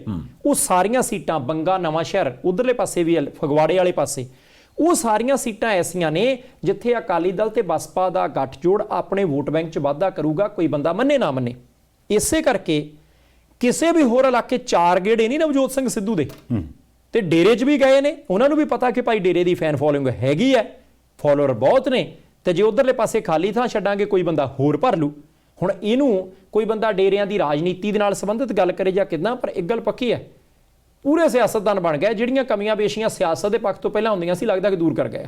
ਨਹੀਂ, ਉਹ ਸਿਆਸਤਦਾਨ ਬਣ ਗਿਆ, ਜਿਹੜਾ ਸ਼ਬਦ ਤੁਸੀਂ ਵਰਤਿਆ ਨਾ, ਇਸੇ ਚੀਜ਼ ਦਾ ਕਰਕੇ ਤੇ ਵਿਰੋਧੀਆਂ ਨੇ ਵੀ, ਉਹਨਾਂ ਨੇ ਪਹਿਲਾਂ ਦੇ ਵੀ ਹਰੇਕ ਰੋਜ਼ ਨਾ ਸਵੇਰੇ ਭਾਸ਼ਣ ਦੇ ਵਿੱਚ ਕੈਪਟਨ ਕੈਪਟਨ ਕੈਪਟਨ, ਉਹ ਕਹਿੰਦੇ ਇਹ ਸਾਰੇ ਨਾਂ ਕੱਢ ਦਿਓ, ਇਹ ਸਾਰੇ ਥਾਵਾਂ ਦੇ ਉੱਪਰ ਲਾਈਨਾਂ ਸੇਮ ਰੱਖਣੇ ਨੇ, ਵਾਈਟਨਰ ਲਾਓ ਬਸ। ਹਾਂ, ਨਾ ਇੱਥੇ ਨਵਜੋਤ ਸਿੱਧੂ ਕਰ ਦਿਓ। ਹੁਣ ਦੇਖੋ ਇਸੇ ਕਰਕੇ ਤੇ ਉਧਰ ਹਰਪਾਲ ਸਿੰਘ ਚੀਮਾ ਸਾਹਿਬ ਜੀ ਅਗਲੇ ਵਿਰੋਧੀ ਧਿਰ ਦੇ ਲੀਡਰ ਨੇ, ਭਾਈ ਸਾਹਿਬ, ਇਹਨਾਂ ਦਾ ਹੱਕ ਬਣਦਾ, ਕਿਉਂਕਿ ਮੁੱਖ ਵਿਰੋਧੀ ਪਾਰਟੀ ਉਹੀ ਹੈ ਓਫੀਸ਼ੀਅਲੀ। ਅਗਲੇ ਅਕਾਲੀ ਦਲ ਆਖੀ ਜਾਵੇ ਅਸੀਂ 100 ਸਾਲ ਪੁਰਾਣੀ ਪਾਰਟੀ, ਪਰ ਇਸ ਵਕਤ ਕਾਗਜ਼ ਤੇ ਉਹੀ ਬੋਲਦੇ ਆ ਨਾ। ਉਹ ਕਹਿੰਦੇ ਵੀ ਦੇਖੋ ਗੱਲ ਇਹ ਹੈ ਵੀ ਬੰਦੇ ਤੋਂ ਸਾਨੂੰ ਤਾਂ ਸੀਗੀਆਂ ਬੜੀਆਂ ਆਸਾਂ, ਉਮੀਦਾਂ ਬੜੀਆਂ ਸੀ, ਪਰ ਬੰਦੇ ਨੇ ਵੀ ਉਹੋ ਹੀ ਕੀਤੀ ਜਿਹੜੀ ਆਮ ਤੌਰ ਤੇ ਨਹੀਂ ਸੀ ਆਸ ਕਰੀ ਸਨ। ਹੁਣ ਉਹ ਕਹਿੰਦੇ ਵੀ ਗੱਲ ਇਹ ਹੈ ਵੀ ਤੁਸੀਂ ਇਹ ਦੇਖੋ ਵੀ ਜਿਹੜੇ ਟਵੀਟ ਹੁੰਦੇ ਰਹੇ, ਜਿਹੜੀਆਂ ਗੱਲਾਂ ਕਰਦੇ ਰਹੇ ਸਿੱਧੂ ਸਾਹਿਬ, ਆ ਵੀ ਕਰ ਦਿਆਂਗੇ, ਆਹ ਹੁੰਦਾ, ਆਹ ਮਾੜਾ ਹੁੰਦਾ, ਉਹ ਮਾੜਾ ਹੁੰਦਾ, ਉਦੋਂ ਸਾਨੂੰ ਆਸ ਵੱਜੀ ਸੀ ਵੀ ਬੰਦਾ ਗੱਲ ਤੇ ਸਹੀ ਕਰਦਾ। ਹੁਣ ਕਹਿੰਦੇ ਉਹੋ ਹੀ ਬੰਦੇ ਜਿਨ੍ਹਾਂ ਦੇ ਉੱਪਰ ਇਲਜ਼ਾਮ ਲੱਗਦੇ ਸੀ, ਕਦੀ ਸਿੱਧੂ ਸਾਹਿਬ ਦੇ ਖੱਬੇ, ਕਦੀ ਸਿੱਧੂ ਸਾਹਿਬ ਦੇ ਸੱਜੇ, ਇਹ ਉਹਨਾਂ ਹੀ ਬੰਦਿਆਂ ਨੂੰ ਨਾਲ ਲੈ ਕੇ ਜਿਸ ਹਿਸਾਬ ਨਾਲ ਸਿੱਧੂ ਸਾਹਿਬ ਚੱਲਣ ਲੱਗ ਪਿਆ, ਇਹ ਤੇ ਕੁੱਲ ਮਿਲਾ ਕੇ ਕਹਾਣੀ ਉਹਨਾਂ ਤੇ ਹੋਰ ਵੀ ਗੱਲ ਕਰਤੀ। ਉਹ ਕਹਿੰਦੇ 75-25 ਵਾਲਾ ਬਿਆਨ ਨਹੀਂ ਦਿੰਦੇ ਹੁੰਦੇ, ਇਹਦੇ ਹੁਣ ਕਲੀਅਰ ਹੀ ਹੋ ਗਿਆ। ਕਹਿੰਦੇ ਕੈਪਟਨ ਸਾਹਿਬ ਨੇ ਜਿਹੜੀ ਚੀਜ਼ ਨੂੰ ਅੱਗੇ ਵਧਾਇਆ ਸੀ, ਉਹ ਪਹਿਲਾਂ ਉੱਧਰ ਜਾਂਦੀ ਹੋਊਗੀ, ਅੱਜ ਕੱਲ ਉਹ 75-25 ਵਾਲਾ ਕੰਮ ਸਿੱਧੂ ਸਾਹਿਬ ਵੱਲ ਜਾਂਦਾ। ਮਤਲਬ ਏਡੀ ਵੱਡੀ ਗੱਲ, ਜਾਨੀ ਰਿਲੇ ਦੌੜ ਦੇ ਵਿੱਚ ਅਗਲਾ ਖਿਡਾਰੀ ਬਣਾਤਾ ਉਹਨਾਂ ਨੇ। ਹਾਂ, ਉਹ ਕਹਿੰਦੇ ਵੀ ਪਿੱਛੋਂ ਸ਼ੁਰੂ ਹੋਏ ਨੇ, ਉਹ ਕਾਲੀਆਂ ਸ਼ੁਰੂ ਕੀਤਾ ਸੀ, ਕੈਪਟਨ ਸਾਹਿਬ ਨੇ ਅੱਗੇ ਵਧਾਇਆ, ਤੇ ਹੁਣ 75-25 ਵਾਲਾ ਕੰਮ ਆ ਸਾਰਾ ਕੁਝ ਸਿੱਧੂ ਸਾਹਿਬ ਦੇ ਘਰੇ ਜਾਂਦਾ ਜੀ। ਹੋ ਸਕਦਾ ਵਿਰੋਧੀ ਧਿਰ ਦੇ ਲੀਡਰ ਇਹ ਵੀ ਕਹਿੰਦੇ ਹੋਣਾ, ਮਟਾ ਯਾਰ ਇੱਥੋਂ ਨਾ, ਹੁਣ ਕਿਹੜਾ ਲਿਖਾਂ, ਹੁਣ ਤੁਹਾਨੂੰ ਦੱਸਣਾ ਪਊਗਾ ਕਿਹੜਾ ਲਿਖਣਾ, ਹੁਣ ਤਾਂ ਫਿਰ ਇੱਕੋ ਬੰਦੇ ਦਾ ਲਿਖਣਾ। ਸੰਧਾਲੀਆ ਸਾਹਿਬ, ਮੇਰੇ ਮਨ ਦੇ ਵਿੱਚ ਇੱਕ ਸਵਾਲ ਆਉਂਦਾ ਹੈ, ਆਪਾਂ ਰੋਜ਼ ਕਰਦੇ ਹਾਂ ਕਿ ਨਵਜੋਤ ਸਿੰਘ ਸਿੱਧੂ ਨੂੰ ਬਚ ਕੇ ਰਹਿਣਾ ਪਊਗਾ ਆਪਣੀ ਪਾਰਟੀ ਦੇ ਉਹਨਾਂ ਲੋਕਾਂ ਤੋਂ ਜਿਨ੍ਹਾਂ ਦੇ ਉੱਤੇ ਬਹੁਤ ਵੱਡੇ ਇਲਜ਼ਾਮ ਲੱਗੇ ਆ। ਨਹੀਂ ਬਚ ਕੇ ਰਹਿਣਗੇ, ਪ੍ਰਧਾਨਗੀ ਪੱਕੀ ਹੋ ਜੂ, ਪਰ ਲੋਕਾਂ ਦੇ ਦਿਲਾਂ 'ਚ ਥਾਂ ਨਹੀਂ ਪੱਕੀ ਹੋਣੀ। ਇਹ ਕਲੀਅਰ ਰੱਖਣਾ ਪਊਗਾ ਉਹਨਾਂ ਨੂੰ। ਦੂਸਰਾ, ਇੱਕ ਗੱਲ ਆਪਾਂ ਬਾਰ-ਬਾਰ ਕਰਦੇ ਹੁੰਦੇ ਆ ਕਿ ਸਾਰੀਆਂ ਧਿਰਾਂ ਕਹਿੰਦੀਆਂ ਮੁਫਤ ਦੇ ਦਾਂਗੇ, ਮੁਫਤ ਦੇ ਦਾਂਗੇ, ਮੁਫਤ ਦੇ ਦਾਂਗੇ, ਦੇਣਾ ਕਿੱਥੋਂ ਆ? ਨਵਜੋਤ ਸਿੰਘ ਸਿੱਧੂ ਨੇ ਮੋਗੇ ਇੱਕ ਬਿਆਨ ਦਿੱਤਾ, ਲੇਟ ਧਿਆਨ 'ਚ ਆਇਆ, ਬਹੁਤੀ ਚਰਚਾ ਨਹੀਂ ਹੋ ਸਕੀ। ਉਹ ਕਹਿੰਦੇ ਬਿਜਲੀ ਮੁਫਤ ਦੇਣੀ ਔਖੀ ਆ, ਅਸੀਂ 2 ਰੁਪਏ ਨੂੰ ਖਰੀਦਾਂਗੇ, 3 ਰੁਪਏ ਯੂਨਿਟ ਦੇਵਾਂਗੇ। ਹੁਣ 2 ਰੁਪਏ ਖਰੀਦ ਕੇ 3 ਰੁਪਏ ਯੂਨਿਟ ਦਿੱਤੀ ਜਾ ਸਕਦੀ ਹੈ, ਇਹ ਤਾਂ ਉਹ ਦੱਸਣਗੇ, ਕਿਉਂਕਿ ਉਹ 1 ਰੁਪਈਆ 99 ਪੈਸੇ ਦੀ ਗੱਲ ਕਰਦੇ ਆ ਬਾਰ-ਬਾਰ ਕਿ ਸਾਨੂੰ ਸੋਲਰ ਊਰਜਾ 1 ਰੁਪਈਆ 99 ਪੈਸੇ ਯੂਨਿਟ ਪੈਂਦੀ ਹੈ, ਤੇ 2 ਰੁਪਏ ਖਰੀਦ ਕੇ 3 ਦੇ ਦਾਂਗੇ, ਕਿਉਂਕਿ ਭੇਜਣ ਦਾ ਖਰਚਾ, ਤਨਖਾਹਾਂ, ਸਾਰਾ ਕੁਝ ਹੈ। ਜੇ ਤਾਂ ਪ੍ਰੈਕਟੀਕਲੀ, ਮੈਨੂੰ ਨਹੀਂ ਪਤਾ ਉਹ ਪੋਸੀਬਲ ਹੈ ਕਿ ਨਹੀਂ, ਹਰ ਇੱਕ ਸਿਆਸੀ ਪਾਰਟੀ ਦਾ ਲੀਡਰ ਇਦਾਂ ਹੀ ਕਰੇ ਕਿ ਭਾਈ ਇੰਨੇ ਪੈਸੇ ਲੱਗਣੇ ਆ, ਪੈਸਾ ਟਕਾ ਪਹਿਲਾਂ ਹੈ ਕੋਈ ਨਹੀਂ, ਇਸ ਕਰਕੇ ਸਾਨੂੰ ਇੰਨੇ ਕੁ ਪੈਸੇ ਲਾਉਣੇ ਪੈਣਗੇ। ਟੈਕਸ ਚੋਰੀ ਰੋਕੋ, ਜਿੰਨੀ ਟੈਕਸ ਚੋਰੀ ਹੁੰਦੀ ਹੈ ਰੋਕ ਲਓ। ਜਿੱਥੋਂ ਹੋਰ ਰੈਵਨਿਊ ਜਨਰੇਟ ਹੋ ਸਕਦਾ, ਭਾਵੇਂ ਉਹ ਐਕਸਾਈਜ਼ ਹੈ, ਭਾਵੇਂ ਉਹ ਰੇਤਾ ਬਜਰੀ ਹੈ, ਭਾਵੇਂ ਕੁਝ ਵੀ ਹੈ, ਟੈਕਸ ਚੋਰੀ ਰੋਕ ਕੇ ਨਵਾਂ ਰੈਵਨਿਊ ਜਨਰੇਟ ਕਰਕੇ ਪੈਸੇ ਖਜ਼ਾਨੇ 'ਚ ਚਾਰ ਕੀਤੇ ਜਾ ਸਕਦੇ ਆ। ਲੋਕਾਂ ਨੂੰ, ਲੋੜਵੰਦਾਂ ਨੂੰ ਮੁਫਤ ਵੀ ਦੇ ਦਿਓ, ਜਿਹੜੇ ਬੰਦੇ ਤੋਂ ਪੈਸੇ ਲੈਣੇ ਆ ਉਹਦੇ ਤੋਂ ਲਓ। ਤੇ ਜੇ ਇਦਾਂ ਹੋ ਜਾਵੇ ਤਾਂ ਕੰਮ ਸ਼ਾਇਦ ਦਰੁਸਤ ਹੋ ਵੀ ਜਾਵੇ, ਪਰ ਕਿਸੇ ਵੀ ਲੀਡਰ ਨੇ ਮੁੜ ਕੇ ਇਸ ਮੁੱਦੇ ਦਾ ਭੋਗ ਨਹੀਂ ਪਾਇਆ। ਹੁਣ ਇੱਕ ਪਾਸੇ ਤਾਂ ਕੋਈ 200 ਮਾਫ ਕਹਿੰਦਾ, ਕੋਈ 400 ਮਾਫ ਕਹਿੰਦਾ, ਕੋਈ 600 ਮਾਫ ਕਹਿੰਦਾ, ਦੂਸਰੇ ਪਾਸੇ ਇਹ ਕਹਿੰਦੇ ਆ ਕਿ ਭਾਈ ਆਪਾਂ ਇਦਾਂ ਨਹੀਂ 2 ਰੁਪਏ ਖਰੀਦ ਕੇ 3 ਰੁਪਏ ਪ੍ਰਤੀ ਯੂਨਿਟ ਦੇਵਾਂਗੇ। ਲੋਕਾਂ ਦੀ ਪ੍ਰਤੀਕਿਰਿਆ ਇਸ ਮੁੱਦੇ ਤੇ ਕੀ ਹੋ ਸਕਦੀ ਹੈ, ਧਿਆਨ ਰੱਖਣਾ ਪਊਗਾ। ਨਹੀਂ ਬਿਲਕੁਲ, ਉਹਨੇ ਇੰਡਸਟਰੀ ਲਈ ਵੀ ਕਿਹਾ, ਉਹ ਕਹਿੰਦੇ ਰੈਜ਼ੀਡੈਂਸ਼ੀਅਲ ਲਈ ਤੇ 3 ਰੁਪਏ ਤੇ ਇੰਡਸਟਰੀ ਲਈ ਬੜੀ ਦੇਰ ਤੋਂ ਕਹਿੰਦੇ ਵਾਅਦੇ ਹੁੰਦੇ ਸੀ 5 ਰੁਪਏ ਦੇ, ਮੈਂ ਤੁਹਾਨੂੰ ਦੇ ਕੇ ਵਿਖਾਉਂ। ਹੁਣ ਮੈਨੂੰ ਨਹੀਂ ਸਮਝ ਆਈ ਵੀ ਚਲੋ ਇੱਕ 3 ਨੂੰ ਇੱਕ 5 ਨੂੰ ਉਹ ਕਿੱਦਾਂ ਦੇਣਗੇ ਕਿੱਦਾਂ ਨਹੀਂ ਦੇਣਗੇ, ਕਿਉਂਕਿ ਜਿੰਨੀ ਵਾਰ ਉਦਣ ਦਾ ਬਿਆਨ ਆਇਆ, ਜਿੰਨੀ ਵਾਰ ਵੀ ਭਾਵੇਂ ਸਿੱਧੂ ਸਾਹਿਬ ਕਹਿਣ, ਕੈਪਟਨ ਸਾਹਿਬ ਕਹਿਣ, ਆਮ ਆਦਮੀ ਪਾਰਟੀ ਵਾਲੇ ਕਹਿਣ ਵੀ ਬਿਜਲੀ ਵਾਲੇ ਸਮਝੌਤੇ ਰੱਦ ਕਰੋ, ਅਕਾਲੀ ਦਲ ਦੀ ਜਿੰਨੀ ਵੀ ਲੀਡਰਸ਼ਿਪ ਬੋਲੀ ਸਾਰੇ ਉਹ ਕਰ ਦੋ ਫਿਰ। ਨਹੀਂ ਫਿਰ ਕੀਤੇ ਨਾ 17 ਚ ਕਿਉਂ ਨਾ ਕੀਤੇ ਫਿਰ? ਤੁਹਾਡੀ ਸਰਕਾਰ ਆ, ਕਰੋ। ਆਹੋ 2 ਰੁਪਏ 86 ਪੈਸੇ ਭਾਰਤ ਦੇ ਵਿੱਚ ਸਭ ਤੋਂ ਘੱਟ ਰੇਟਾਂ ਤੇ ਅਸੀਂ ਸਮਝੌਤਾ ਕੀਤਾ। ਇਹ ਸਾਰਾ ਕੁਝ ਕੈਪਟਨ ਸਾਹਿਬ ਨੇ ਵਧਾਇਆ। ਹੁਣ ਪਤਾ ਨਹੀਂ ਸੱਚ ਕੀ ਹੈ ਝੂਠ ਕੀ ਹੈ, ਆਪਣੇ ਕੋਲ ਕਿਹੜਾ ਕਾਗਜ਼ ਨੇ, ਪਰ ਇੰਨਾ ਜ਼ਰੂਰ ਹੈ ਵੀ ਜੇ ਇਹ ਬਿਜਲੀ ਦੇ ਮੁੱਦੇ ਦੇ ਉੱਪਰ ਇਸ ਹਿਸਾਬ ਦੀ ਸੰਜੀਦਾ ਡਿਸਕਸ਼ਨ ਹੋਣ ਲੱਗ ਪਈ ਤੇ ਇਹ 2022 ਤੱਕ ਮੁੱਦਾ ਰਹੂਗਾ। ਇਹ ਤੇ ਗੱਲ ਪੱਕੀ, ਇਹ ਪੱਕੀ ਗੱਲ ਹੈ। ਮੈਨੂੰ ਭਾ ਮੇਰਾ ਇੱਕ ਹੋਰ ਗੱਲ ਨਹੀਂ ਸਮਝ ਆਉਂਦੀ। ਨਹੀਂ ਅਸੀਂ ਕੱਲ ਹੀ ਬੈਠੇ ਹਾਂ। ਨਹੀਂ ਇਹ ਤਾਂ ਗੱਲ ਠੀਕ ਹੈ, ਪੁੱਛੋ ਤੁਸੀਂ ਬਸ। ਮੈਂ ਇਹੀ ਪੁੱਛਣ ਲੱਗਾ ਕਿ ਸਰਕਾਰ ਤਾਂ ਕਾਂਗਰਸ ਦੀ ਹੈ, ਸਿੱਧੂ ਸਾਹਿਬ ਉਸ ਕਾਂਗਰਸ ਪਾਰਟੀ ਦੇ ਪ੍ਰਧਾਨ ਨੇ। ਜੇ ਕਾਂਗਰਸ ਪਾਰਟੀ ਦੀ ਸਰਕਾਰ ਨੇ ਫੈਸਲਾ ਕਰਨਾ ਤਾਂ ਹੁਣੇ ਹੀ ਕਰ ਦੇਣ ਕਿ ਭਾਈ 3 ਰੁਪਏ ਦੇਣੀ ਆ। ਵੈਸੇ ਗੱਲ ਹੀ ਆ, ਜੇ ਉਹਨਾਂ ਨੂੰ ਲੱਗਦਾ ਕਿ ਅਸੀਂ ਦਿਆਂਗੇ, ਇਹਦਾ ਮਤਲਬ ਉਹਨਾਂ ਨੂੰ ਲੱਗਦਾ ਕਿ ਅਗਲੀ ਫਰਵਰੀ ਦੇ ਵਿੱਚ ਜੇ ਕੁਰਸੀ ਹੋਈ, ਪਾਰਟੀ ਨੂੰ ਮਿਲੀ, ਪੰਜਾਬ ਦੇ ਲੋਕਾਂ ਦਿੱਤਾ, ਫਿਰ ਕੁਰਸੀ ਦੇ ਉੱਤੇ ਬਹਿਣਾ, ਜਾਣੀ ਵੈਸੇ ਗੱਲ ਹੀ ਆ। ਨਹੀਂ ਮੈਂ ਤੁਹਾਡੀ ਗੱਲ ਤੇ ਦੇਖੋ, ਜੇ ਤੇ ਤੁਸੀਂ ਲੋਕਾਂ ਦੇ ਹਿਸਾਬ ਨਾਲ ਜਵਾਬ ਚਾਹੋ ਫਿਰ ਤੇ ਤੁਸੀਂ ਸਹੀ ਸਵਾਲ ਕੀਤਾ, ਇਹਦਾ ਕੋਈ ਜਵਾਬ ਨਹੀਂ ਹੈਗਾ। ਜੇ ਤੁਸੀਂ ਮੈਨੂੰ ਐਜ਼ ਏ ਲੀਡਰ ਪੁੱਛੋ ਫਿਰ ਮੈਂ ਅੰਦਰਲੀ ਗੱਲ ਦੱਸ ਦੇਣਾ ਵੀ ਘਰ ਨੂੰ ਕਰ ਦਿਆਂਗੇ। ਹੁਣ ਦਸਤਖਤ ਜਿਹੜੇ ਹੋਣੇ ਆ ਜੀ, ਹਰਾ ਪੈਨ ਜਿਹੜਾ ਚੱਲਣਾ, ਉਹ ਘੁੱਗੀ ਕਿਹਦੀ ਵੱਜੀ ਹੋਣੀ ਚਾਹੀਦੀ ਹੈ। ਜੇ ਤੇ ਤੁਸੀਂ ਬਗਾਨੀ ਘੁੱਗੀ ਮਰਵਾਤੀ ਫਿਰ ਟੌਰ ਅਗਲਿਆਂ ਦਾ, ਕਿਉਂਕਿ ਹੁਣ ਵੀ ਤੇ 2004 ਵਾਲੀਆਂ ਗੱਲਾਂ ਹੁੰਦੀਆਂ ਹੀ ਆ ਕਿਸੇ ਵੇਲੇ ਵੀ ਹਾਂਜੀ ਕੈਪਟਨ ਸਾਹਿਬ ਪਾਣੀਆਂ ਦਾ ਰਾਖਾ, ਕੱਲ ਨੂੰ ਕੋ ਆਖੂਗਾ ਵੀ ਕੈਪਟਨ ਸਾਹਿਬ ਬਿਜਲੀ ਦਾ ਵੀ ਰਾਖਾ, ਇਦਾਂ ਕਿਦਾਂ। ਪਰਮਿੰਦਰ ਸਿੰਘ ਢੀਂਡਸਾ ਨੇ ਵੀ ਇਹੀ ਕਿਹਾ, ਕਹਿੰਦੇ ਯਾਰ ਜੇ ਕਰਨਾ ਹੀ ਆ ਸਿੱਧੂ ਸਾਹਿਬ, ਸਿਆਣੇ ਬੰਦੇ ਹੋ, ਚੰਗੇ ਬੰਦੇ, ਹੁਣੇ ਹੀ ਕਰਾ ਲਓ।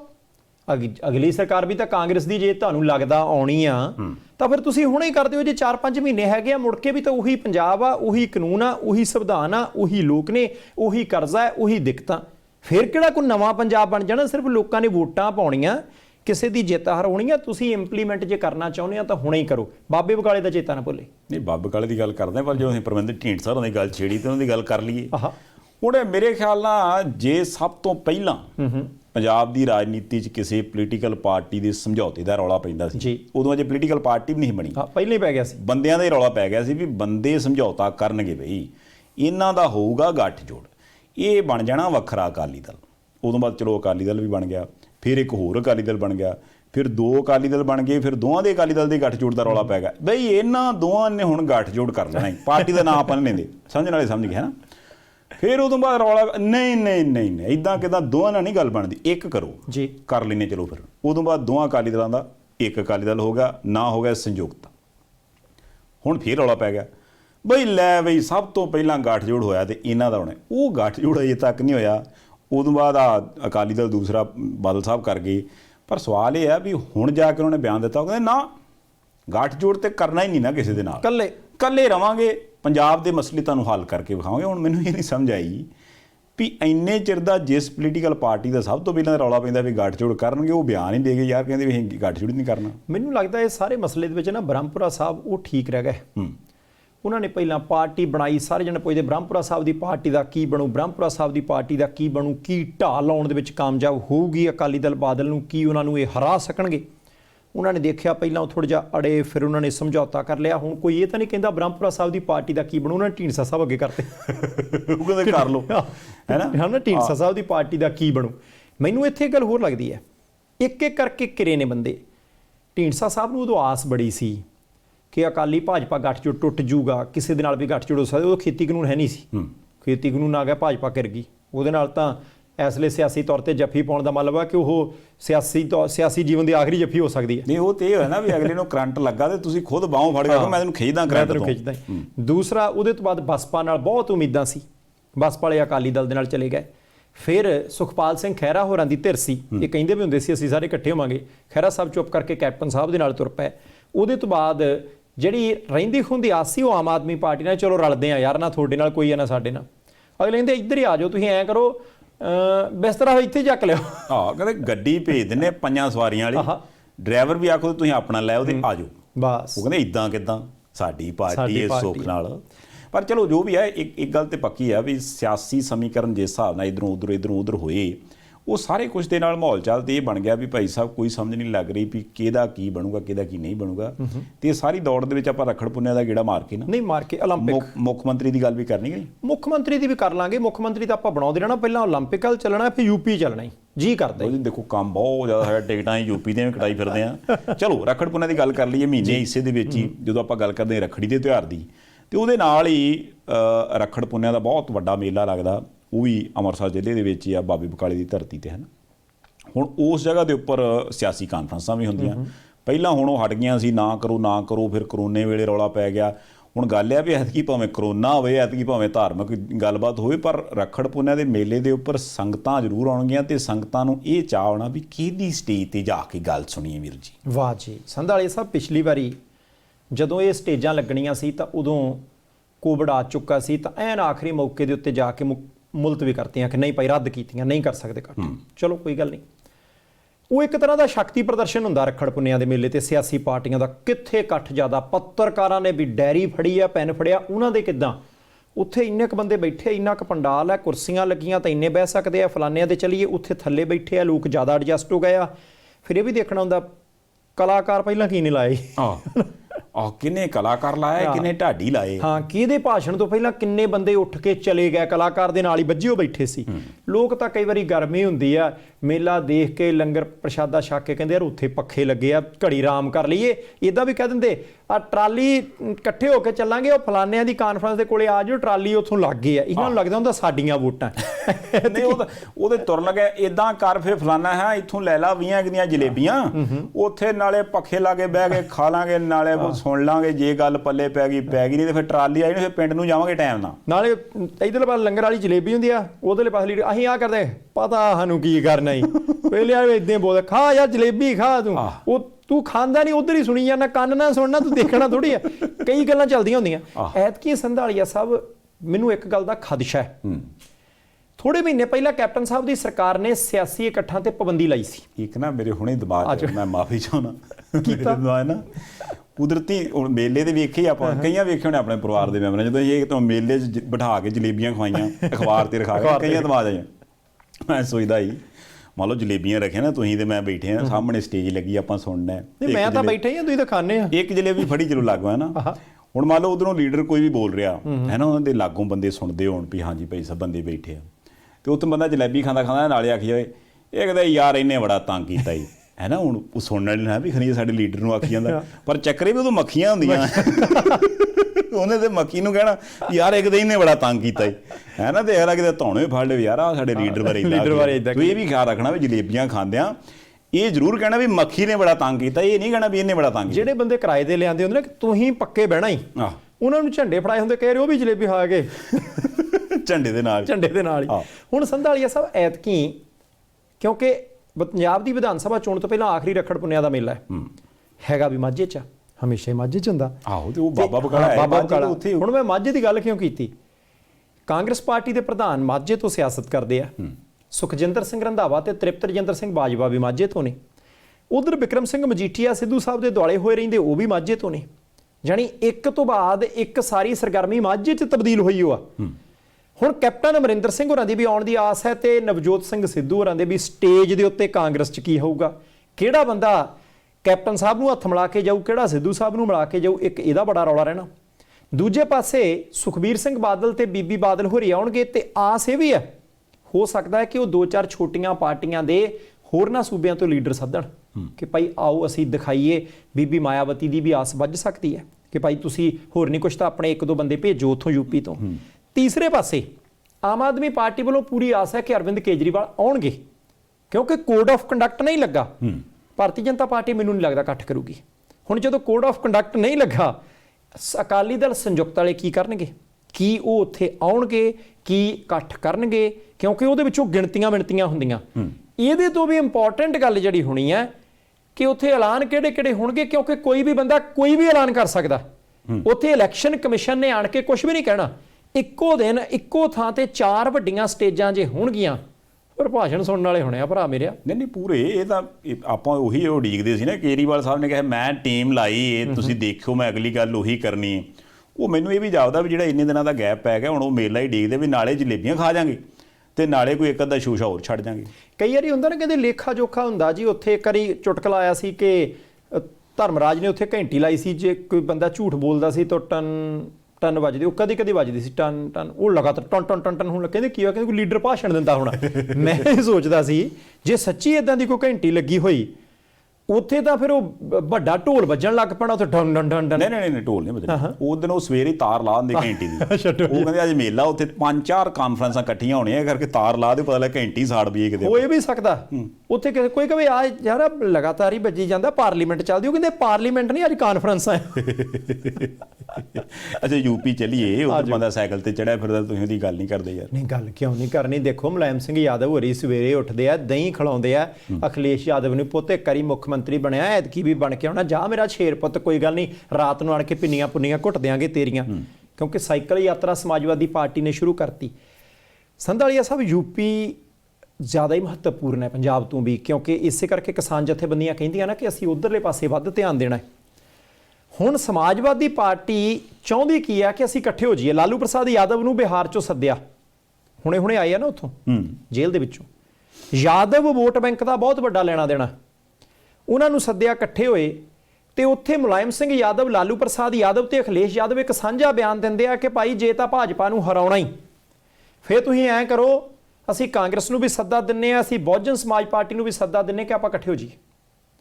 ਹੁਣ ਤੁਸੀਂ ਦੇਖੋ ਕਿ ਜੇ ਲਾਲੂ ਪ੍ਰਸਾਦ ਯਾਦਵ ਤੇ ਇਧਰਲੇ ਪਾਸੇ ਮੁਲਾਇਮ ਸਿੰਘ ਯਾਦਵ ਯੂਪੀ 'ਚ ਇਕੱਠੇ ਬਹਿੰਦੇ ਆ, ਕਾਂਗਰਸ ਦਾ ਬਿਹਾਰ ਦੇ ਵਿੱਚ ਲਾਲੂ ਪ੍ਰਸਾਦ ਯਾਦਵ ਦੀ ਪੁੱਤ ਤੇਜਸਵੀ ਯਾਦਵ ਦੀ ਪਾਰਟੀ ਦੇ ਨਾਲ ਗੱਠਜੋੜ ਹੈ। ਹੁਣ ਉਸ ਸਥਿਤੀ 'ਚ ਕਾਂਗਰਸ ਪਾਰਟੀ ਦੇ ਉੱਤੇ ਇੱਕ ਤਰ੍ਹਾਂ ਦਾ ਪ੍ਰੈਸ਼ਰ ਤਾਂ ਹੋਊਗਾ ਨਾ ਕਿ ਬਿਹਾਰ ਦੇ ਵਿੱਚ ਉਹਨਾਂ ਨੂੰ ਕਿੱਦਾਂ ਛੱਡੀਏ। ਜੇ ਇਹ ਗੱਠਜੋੜ ਹੋ ਜਾਂਦਾ, ਆਸ ਕੋਈ ਨਹੀਂ।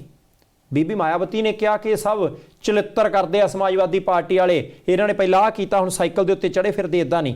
ਪਰ ਜੇ ਸੱਦਾ ਹੀ ਦੇ ਦਿੱਤਾ ਆ, ਜੇ ਇਲੈਕਸ਼ਨ ਦੇ ਨੇੜੇ ਜਾ ਕੇ ਇਹਨਾਂ ਧਿਰਾਂ ਨੂੰ ਲੱਗਾ ਕਿ ਭਾਈ ਕੰਮ ਔਖਾ ਹੋ ਜਾਊਗਾ, ਜੇ ਕਿਤੇ ਮਹਾਗਠਜੋੜ ਬਣ ਗਿਆ ਤੇ ਕਹਾਣੀ ਕਿੱਧਰ ਜਾਊ। ਪਰ ਆਸ ਇਹ ਵੱਜਦੀ ਹੈ ਕਿ ਸਮਾਜਵਾਦੀ ਪਾਰਟੀ, ਜਯੰਤ ਚੌਧਰੀ ਜਿਹਦਾ ਬਾਪੂ ਚੌਧਰੀ ਅਜੀਤ ਸਿੰਘ ਪਿਛਲੇ ਦਿਨੀ ਉਹਦਾ ਦੇਹਾਂਤ ਹੋ ਗਿਆ, ਇਹਨਾਂ ਦਾ ਗੱਠਜੋੜ ਹੋ ਜਾਣਾ ਤੇ ਇੱਕ ਵਿਸ਼ੇਸ਼ ਪਾਰਟੀ ਆ ਕੇ ਨਾਲ ਰਲ ਸਕਦੀ ਹੈ। ਨਹੀਂ ਰਲ ਸਕਦੀ ਹੈ, ਪਰ ਇਹ ਸਾਰੇ ਕੁਝ ਮੇਰੇ ਖਿਆਲ ਨਾਲ ਜਿਹੜਾ ਰੋਲ ਮਮਤਾ ਬੈਨਰਜੀ ਦਾ ਉਹ ਆਪਾਂ ਭੁੱਲ ਨਹੀਂ ਸਕਦੇ। ਕਿਉਂਕਿ ਜਿਸ ਹਿਸਾਬ ਨਾਲ ਉਹਨਾਂ ਨੇ ਹੁਣ ਦਿੱਲੀ ਵੱਲ ਨੂੰ ਸਰਗਰਮੀ ਫੜੀ ਹੈ, ਕੁਝ ਪਤਾ ਨਹੀਂ ਅੱਜ ਕੱਲ੍ਹ ਉਹ ਕਿਸੇ ਨਾ ਕਿਸੇ ਨੂੰ ਬਿਠਾ ਕੇ ਰਾਊਂਡ ਟੇਬਲ ਦੇ ਉੱਪਰ ਕੋਈ ਨਾ ਕੋਈ ਮੁਲਾਕਾਤ ਕਰਾ ਦੇ ਵੀ ਛੱਡੋ ਭੈਣ ਜੀ ਕੀ ਕਰਦੇ ਹੁੰਦੇ ਆ, ਆਓ ਨਾ ਤੁਸੀਂ ਇੱਥੇ। ਹੁਣ ਭੈਣ ਜੀ ਕੋਈ ਵੀ ਹੋ ਸਕਦੀ, ਚਾਹੇ ਸੋਨੀਆ ਗਾਂਧੀ ਲਾ ਲਓ, ਮਾਇਆਵਤੀ ਲਾ ਲਓ, ਹੈ ਨਾ। ਉਹ ਵੀ ਕਾਕਾ ਅਖਿਲੇਸ਼ ਤੂੰ ਵੀ ਆ ਇੱਧਰ, ਹੈ ਨਾ।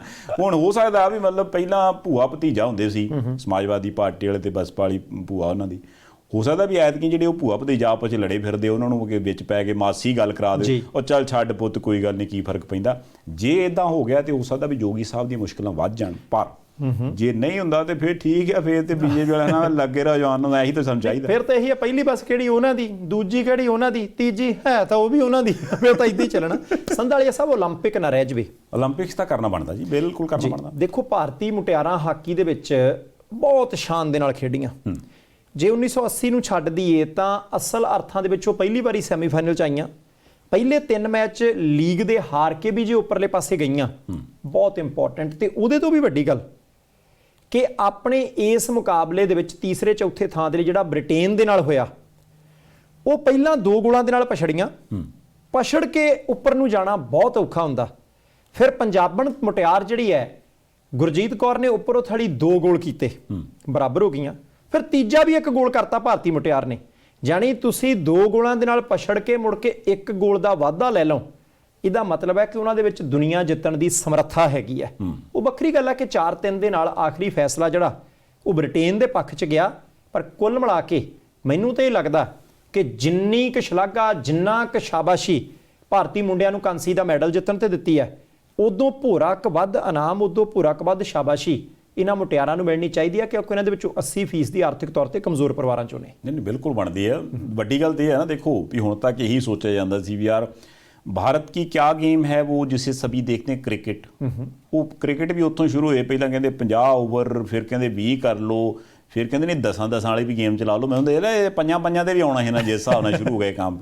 ਪਰ ਹੁਣ ਹੌਲੀ ਹੌਲੀ ਚਲੋ ਉਹ ਜਾਣੇ ਓਲੰਪਿਕਸ ਕਰਕੇ ਸਹੀ, ਪਰ ਜੇ ਇਸ ਪਾਸੇ ਧਿਆਨ ਹੋਇਆ ਐਂਡ ਉਸ ਤੋਂ ਬਾਅਦ ਬਹੁਤ ਸਾਰੇ ਪਲੇਅਰ ਜਿਹੜੇ ਨੇ ਉਹ ਸਾਹਮਣੇ ਆਏ ਕਿ ਯਾਰ ਦੇਖੋ ਕਿੰਨਾ ਹਾਲਾਤਾਂ 'ਚ ਉੱਠ ਕੇ ਉਹ ਕਿਸ ਲੈਵਲ ਤੇ ਜਾ ਕੇ ਖੇਡੇ, ਤੇ ਜੇ ਹੁਣ ਉਹਨਾਂ ਨੂੰ ਐਪਰੀਸੀਏਸ਼ਨ ਮਿਲੇ ਤੇ ਸਰਕਾਰਾਂ ਸਾਥ ਦੇਣ ਤੇ ਉਹ ਕੁਛ ਨਾ ਕੁਛ ਚੰਗਾ ਕਰ ਸਕਦੇ। ਬਿਲਕੁਲ ਕਰ ਸਕਦੇ। ਰਾਣੀ ਰਾਮਪਾਲ ਜਿਹੜੀ ਕੈਪਟਨ, ਉਹਦੀ ਗੱਲ ਵੀ ਕਰਨੀ ਬਣਦੀ ਹੈ, ਤੇ ਨਾਲ ਸਵਿਤਾ ਜਿਹੜੀ ਭਾਰਤ ਦੀ ਗੋਲਕੀਪਰ ਹੈ, ਜਿੱਦਾਂ ਉਧਰ ਸ਼੍ਰੀਜੇਸ਼ ਸੀ ਮੁੰਡੇ ਵਾਲੇ ਪਾਸੇ, ਬਹੁਤ ਵਧੀਆ ਸਵਿਤਾ ਖੇਡੀ, ਇਹਦੇ ਵਿੱਚ ਕੋਈ ਦੋ ਰਾਏ ਨਹੀਂ। ਇਦਾਂ ਦੀਆਂ ਖਿਡਾਰਨਾਂ ਦੀ ਸਾਨੂੰ ਲੋੜ ਹੈ। ਇੱਕ ਗੱਲ ਪੰਜਾਬ ਵਾਲਿਆਂ ਲਈ, ਲੀਡਰਾਂ ਲਈ, ਮਨੋਹਰ ਲਾਲ ਖੱਟਰ ਹੋਰਾਂ ਦਾ ਖੇਤੀ ਅੰਦੋਲਨ ਦੇ ਮੁੱਦੇ ਤੇ ਕੀ ਰੁਖ ਹੈ, ਇੱਕ ਵੱਖਰੀ ਗੱਲ ਹੈ। ਉਹ ਕਹਿੰਦੇ 50-50 ਲੱਖ ਰੁਪਈਆ ਹਰ ਇੱਕ ਹਰਿਆਣੇ ਦੀ ਖਿਡਾਰਨ ਨੂੰ ਅਸੀਂ ਦਿਆਂਗੇ ਜਿਹੜੀ ਦੇਸ਼ ਦੇ ਲਈ ਹਾਕੀ ਖੇਡ ਕੇ ਆਈ ਹੈ। ਮੈਂ ਪੰਜਾਬ ਵੱਲ ਉਡੀਕ ਰਿਹਾ, ਚਾਹੇ ਸਾਡੀ ਇੱਕ ਖਿਡਾਰਨ ਹੈ, ਚਾਹੇ ਦੋ ਖਿਡਾਰਨਾਂ ਨੇ। ਰੌਲਾ ਇਹ ਆ ਕਿ ਜਿੱਤਿਆਂ ਨੂੰ ਹੀ ਅਸੀਂ ਸਾਂਭਣਾ, ਪਾਰਟੀਸਪੇਸ਼ਨ ਵਾਲੇ ਨੂੰ ਨਹੀਂ ਸਾਂਭਣਾ। ਮੈਂ ਤਾਂ ਇਹ ਵੀ ਉਮੀਦ ਕਰਦਾ ਸੀ ਕਿ ਪੰਜਾਬ 'ਚ ਇਲੈਕਸ਼ਨ ਸਿਰ ਤੇ ਆ, ਸਾਰੀਆਂ ਸਿਆਸੀ ਪਾਰਟੀਆਂ ਸਪੈਸ਼ਲ ਪ੍ਰੈਸ ਕਾਨਫਰੰਸ ਕਰਨ ਕਿ ਅਸੀਂ ਜਿੱਤਿਆਂ ਨੂੰ ਤਾਂ ਦੇਣਾ ਹੀ ਦੇਣਾ, 5-5 ਪਿੰਡਾਂ ਦੇ ਪਿੱਛੇ ਆਹ ਕੁਛ ਕਰਾਂਗੇ। ਪਰ ਅਜੇ ਤੱਕ ਉਧਰਲੇ ਪਾਸੇ ਬੁੱਲ ਸੀਤੀ ਹੋਈ ਆ। ਤੇ ਕੋਈ ਗੱਲ ਨਹੀਂ, ਦੇਖੋ ਕਾਰਨ ਪਤਾ ਕੀ ਹੈ, ਜਦੋਂ ਆਪਾਂ ਹਰਿਆਣੇ ਜਾਂਦੇ ਹਾਂ ਨਾ, ਆਪਾਂ ਨੂੰ ਬੱਸਾਂ ਸਰਕਾਰੀ ਦੇਖਦੀਆਂ, ਕੰਮ ਕਾਰੋਬਾਰ ਸਰਕਾਰੀ ਦਿਸਦੇ ਆ, ਠੀਕ ਹੈ। ਉਹਨਾਂ ਦੀ ਸਰਕਾਰ ਨਾਲ ਕਿਸਾਨਾਂ ਦਾ ਕੀ ਰੇਟ, ਕਿਸਾਨਾਂ ਬਾਰੇ ਕੀ ਉਹ ਸੋਚਦੇ, ਜਿਹੜੀ ਚੀਜ਼ ਗਲਤ ਉਹ ਤੇ ਆਪਾਂ ਉਹਨਾਂ ਦੀ ਕਰਦੇ ਆ ਵੀ ਭਾਈ ਸਾਹਿਬ ਆਹ ਚੀਜ਼ ਠੀਕ ਨਹੀਂ। ਪਰ ਜਿਹੜੀ ਚੀਜ਼ ਐਪਰੀਸ਼ੀਏਟ ਕਰਨ ਵਾਲੀ ਉਹ ਤੇ ਬਣਦੀ ਹੈ ਨਾ। ਹੁਣ ਜੇ ਅਗਲਿਆਂ ਨੇ ਸਿਸਟਮ ਇਹੋ ਜਿਹਾ ਬਣਾ ਕੇ ਰੱਖਿਆ ਵੀ ਸਰਕਾਰ ਦੇ ਖਜ਼ਾਨੇ 'ਚ 4 ਪੈਸੇ ਹੈਗੇ ਆ ਤੇ ਜਿੱਥੇ ਬਣਦੇ ਉੱਥੇ ਅਗਲੇ ਦਿੰਦੇ ਵੀ ਆ, ਉਹ ਹੁਣ ਪੰਜਾਬ ਵਾਲੇ ਵੀ ਸੋਚਣ ਵੀ ਭਾਈ ਸਾਹਿਬ ਆਪਣੀਆਂ ਜੇਬਾਂ ਭਰੀ ਜਾਣੇ, ਜਾਂ ਲੋਕਾਂ ਦਾ ਵੀ ਸੋਚਣਾ ਕੁਛ ਨਹੀਂ। ਇਹ ਚਾਹੀਦਾ ਆ, ਜੇ ਨਹੀਂ ਸੋਚਣਗੇ ਫਿਰ ਲੋਕ ਸਵਾਲ ਕਰਨਗੇ, ਫਿਰ ਸਵਾਲਾਂ ਦੇ ਜਵਾਬ ਨਹੀਂ ਹੁੰਦੇ, ਫਿਰ ਰੌਲਾ ਪੈਂਦਾ। ਚਲਿਏ, ਬਹੁਤ ਸ਼ੁਕਰੀਆ। ਲਓ ਜੀ, ਫਿਰ ਇਹਦੇ ਨਾਲ ਹੀ ਇਸ ਪ੍ਰੋਗਰਾਮ ਨੂੰ ਇੱਥੇ ਸਮਾਪਤ ਕਰਦੇ ਹਾਂ। ਆਪਣੀ ਫੀਡਬੈਕ ਸਾਡੇ ਤੱਕ ਭੇਜਦੇ ਰਿਹਾ ਕਰੋ। ਆਸ ਕਰਦੇ ਹਾਂ ਵੀ ਇਹ ਗੱਲਾਂ ਬਾਤਾਂ ਤੁਹਾਨੂੰ ਪਸੰਦ ਆਉਂਦੀਆਂ ਹੋਣਗੀਆਂ। ਇੱਕ ਤਾਂ ਉਹ ਲਾਈਕ ਵਾਲਾ ਬਟਨ ਦਬਾਉਣਾ ਨਾ ਭੁੱਲ ਜਾਇਆ ਕਰੋ, ਤੇ ਇੱਕ ਅੱਗੇ ਸ਼ੇਅਰ ਕਰਨਾ ਨਾ ਭੁੱਲਿਆ ਕਰੋ। ਦੇਖਦੇ ਰਹਿਣਾ ਪ੍ਰਾਈਮ ਏਸ਼ੀਆ TV, ਤੁਹਾਡਾ ਆਪਣਾ, ਤੁਹਾਡੇ ਲਈ।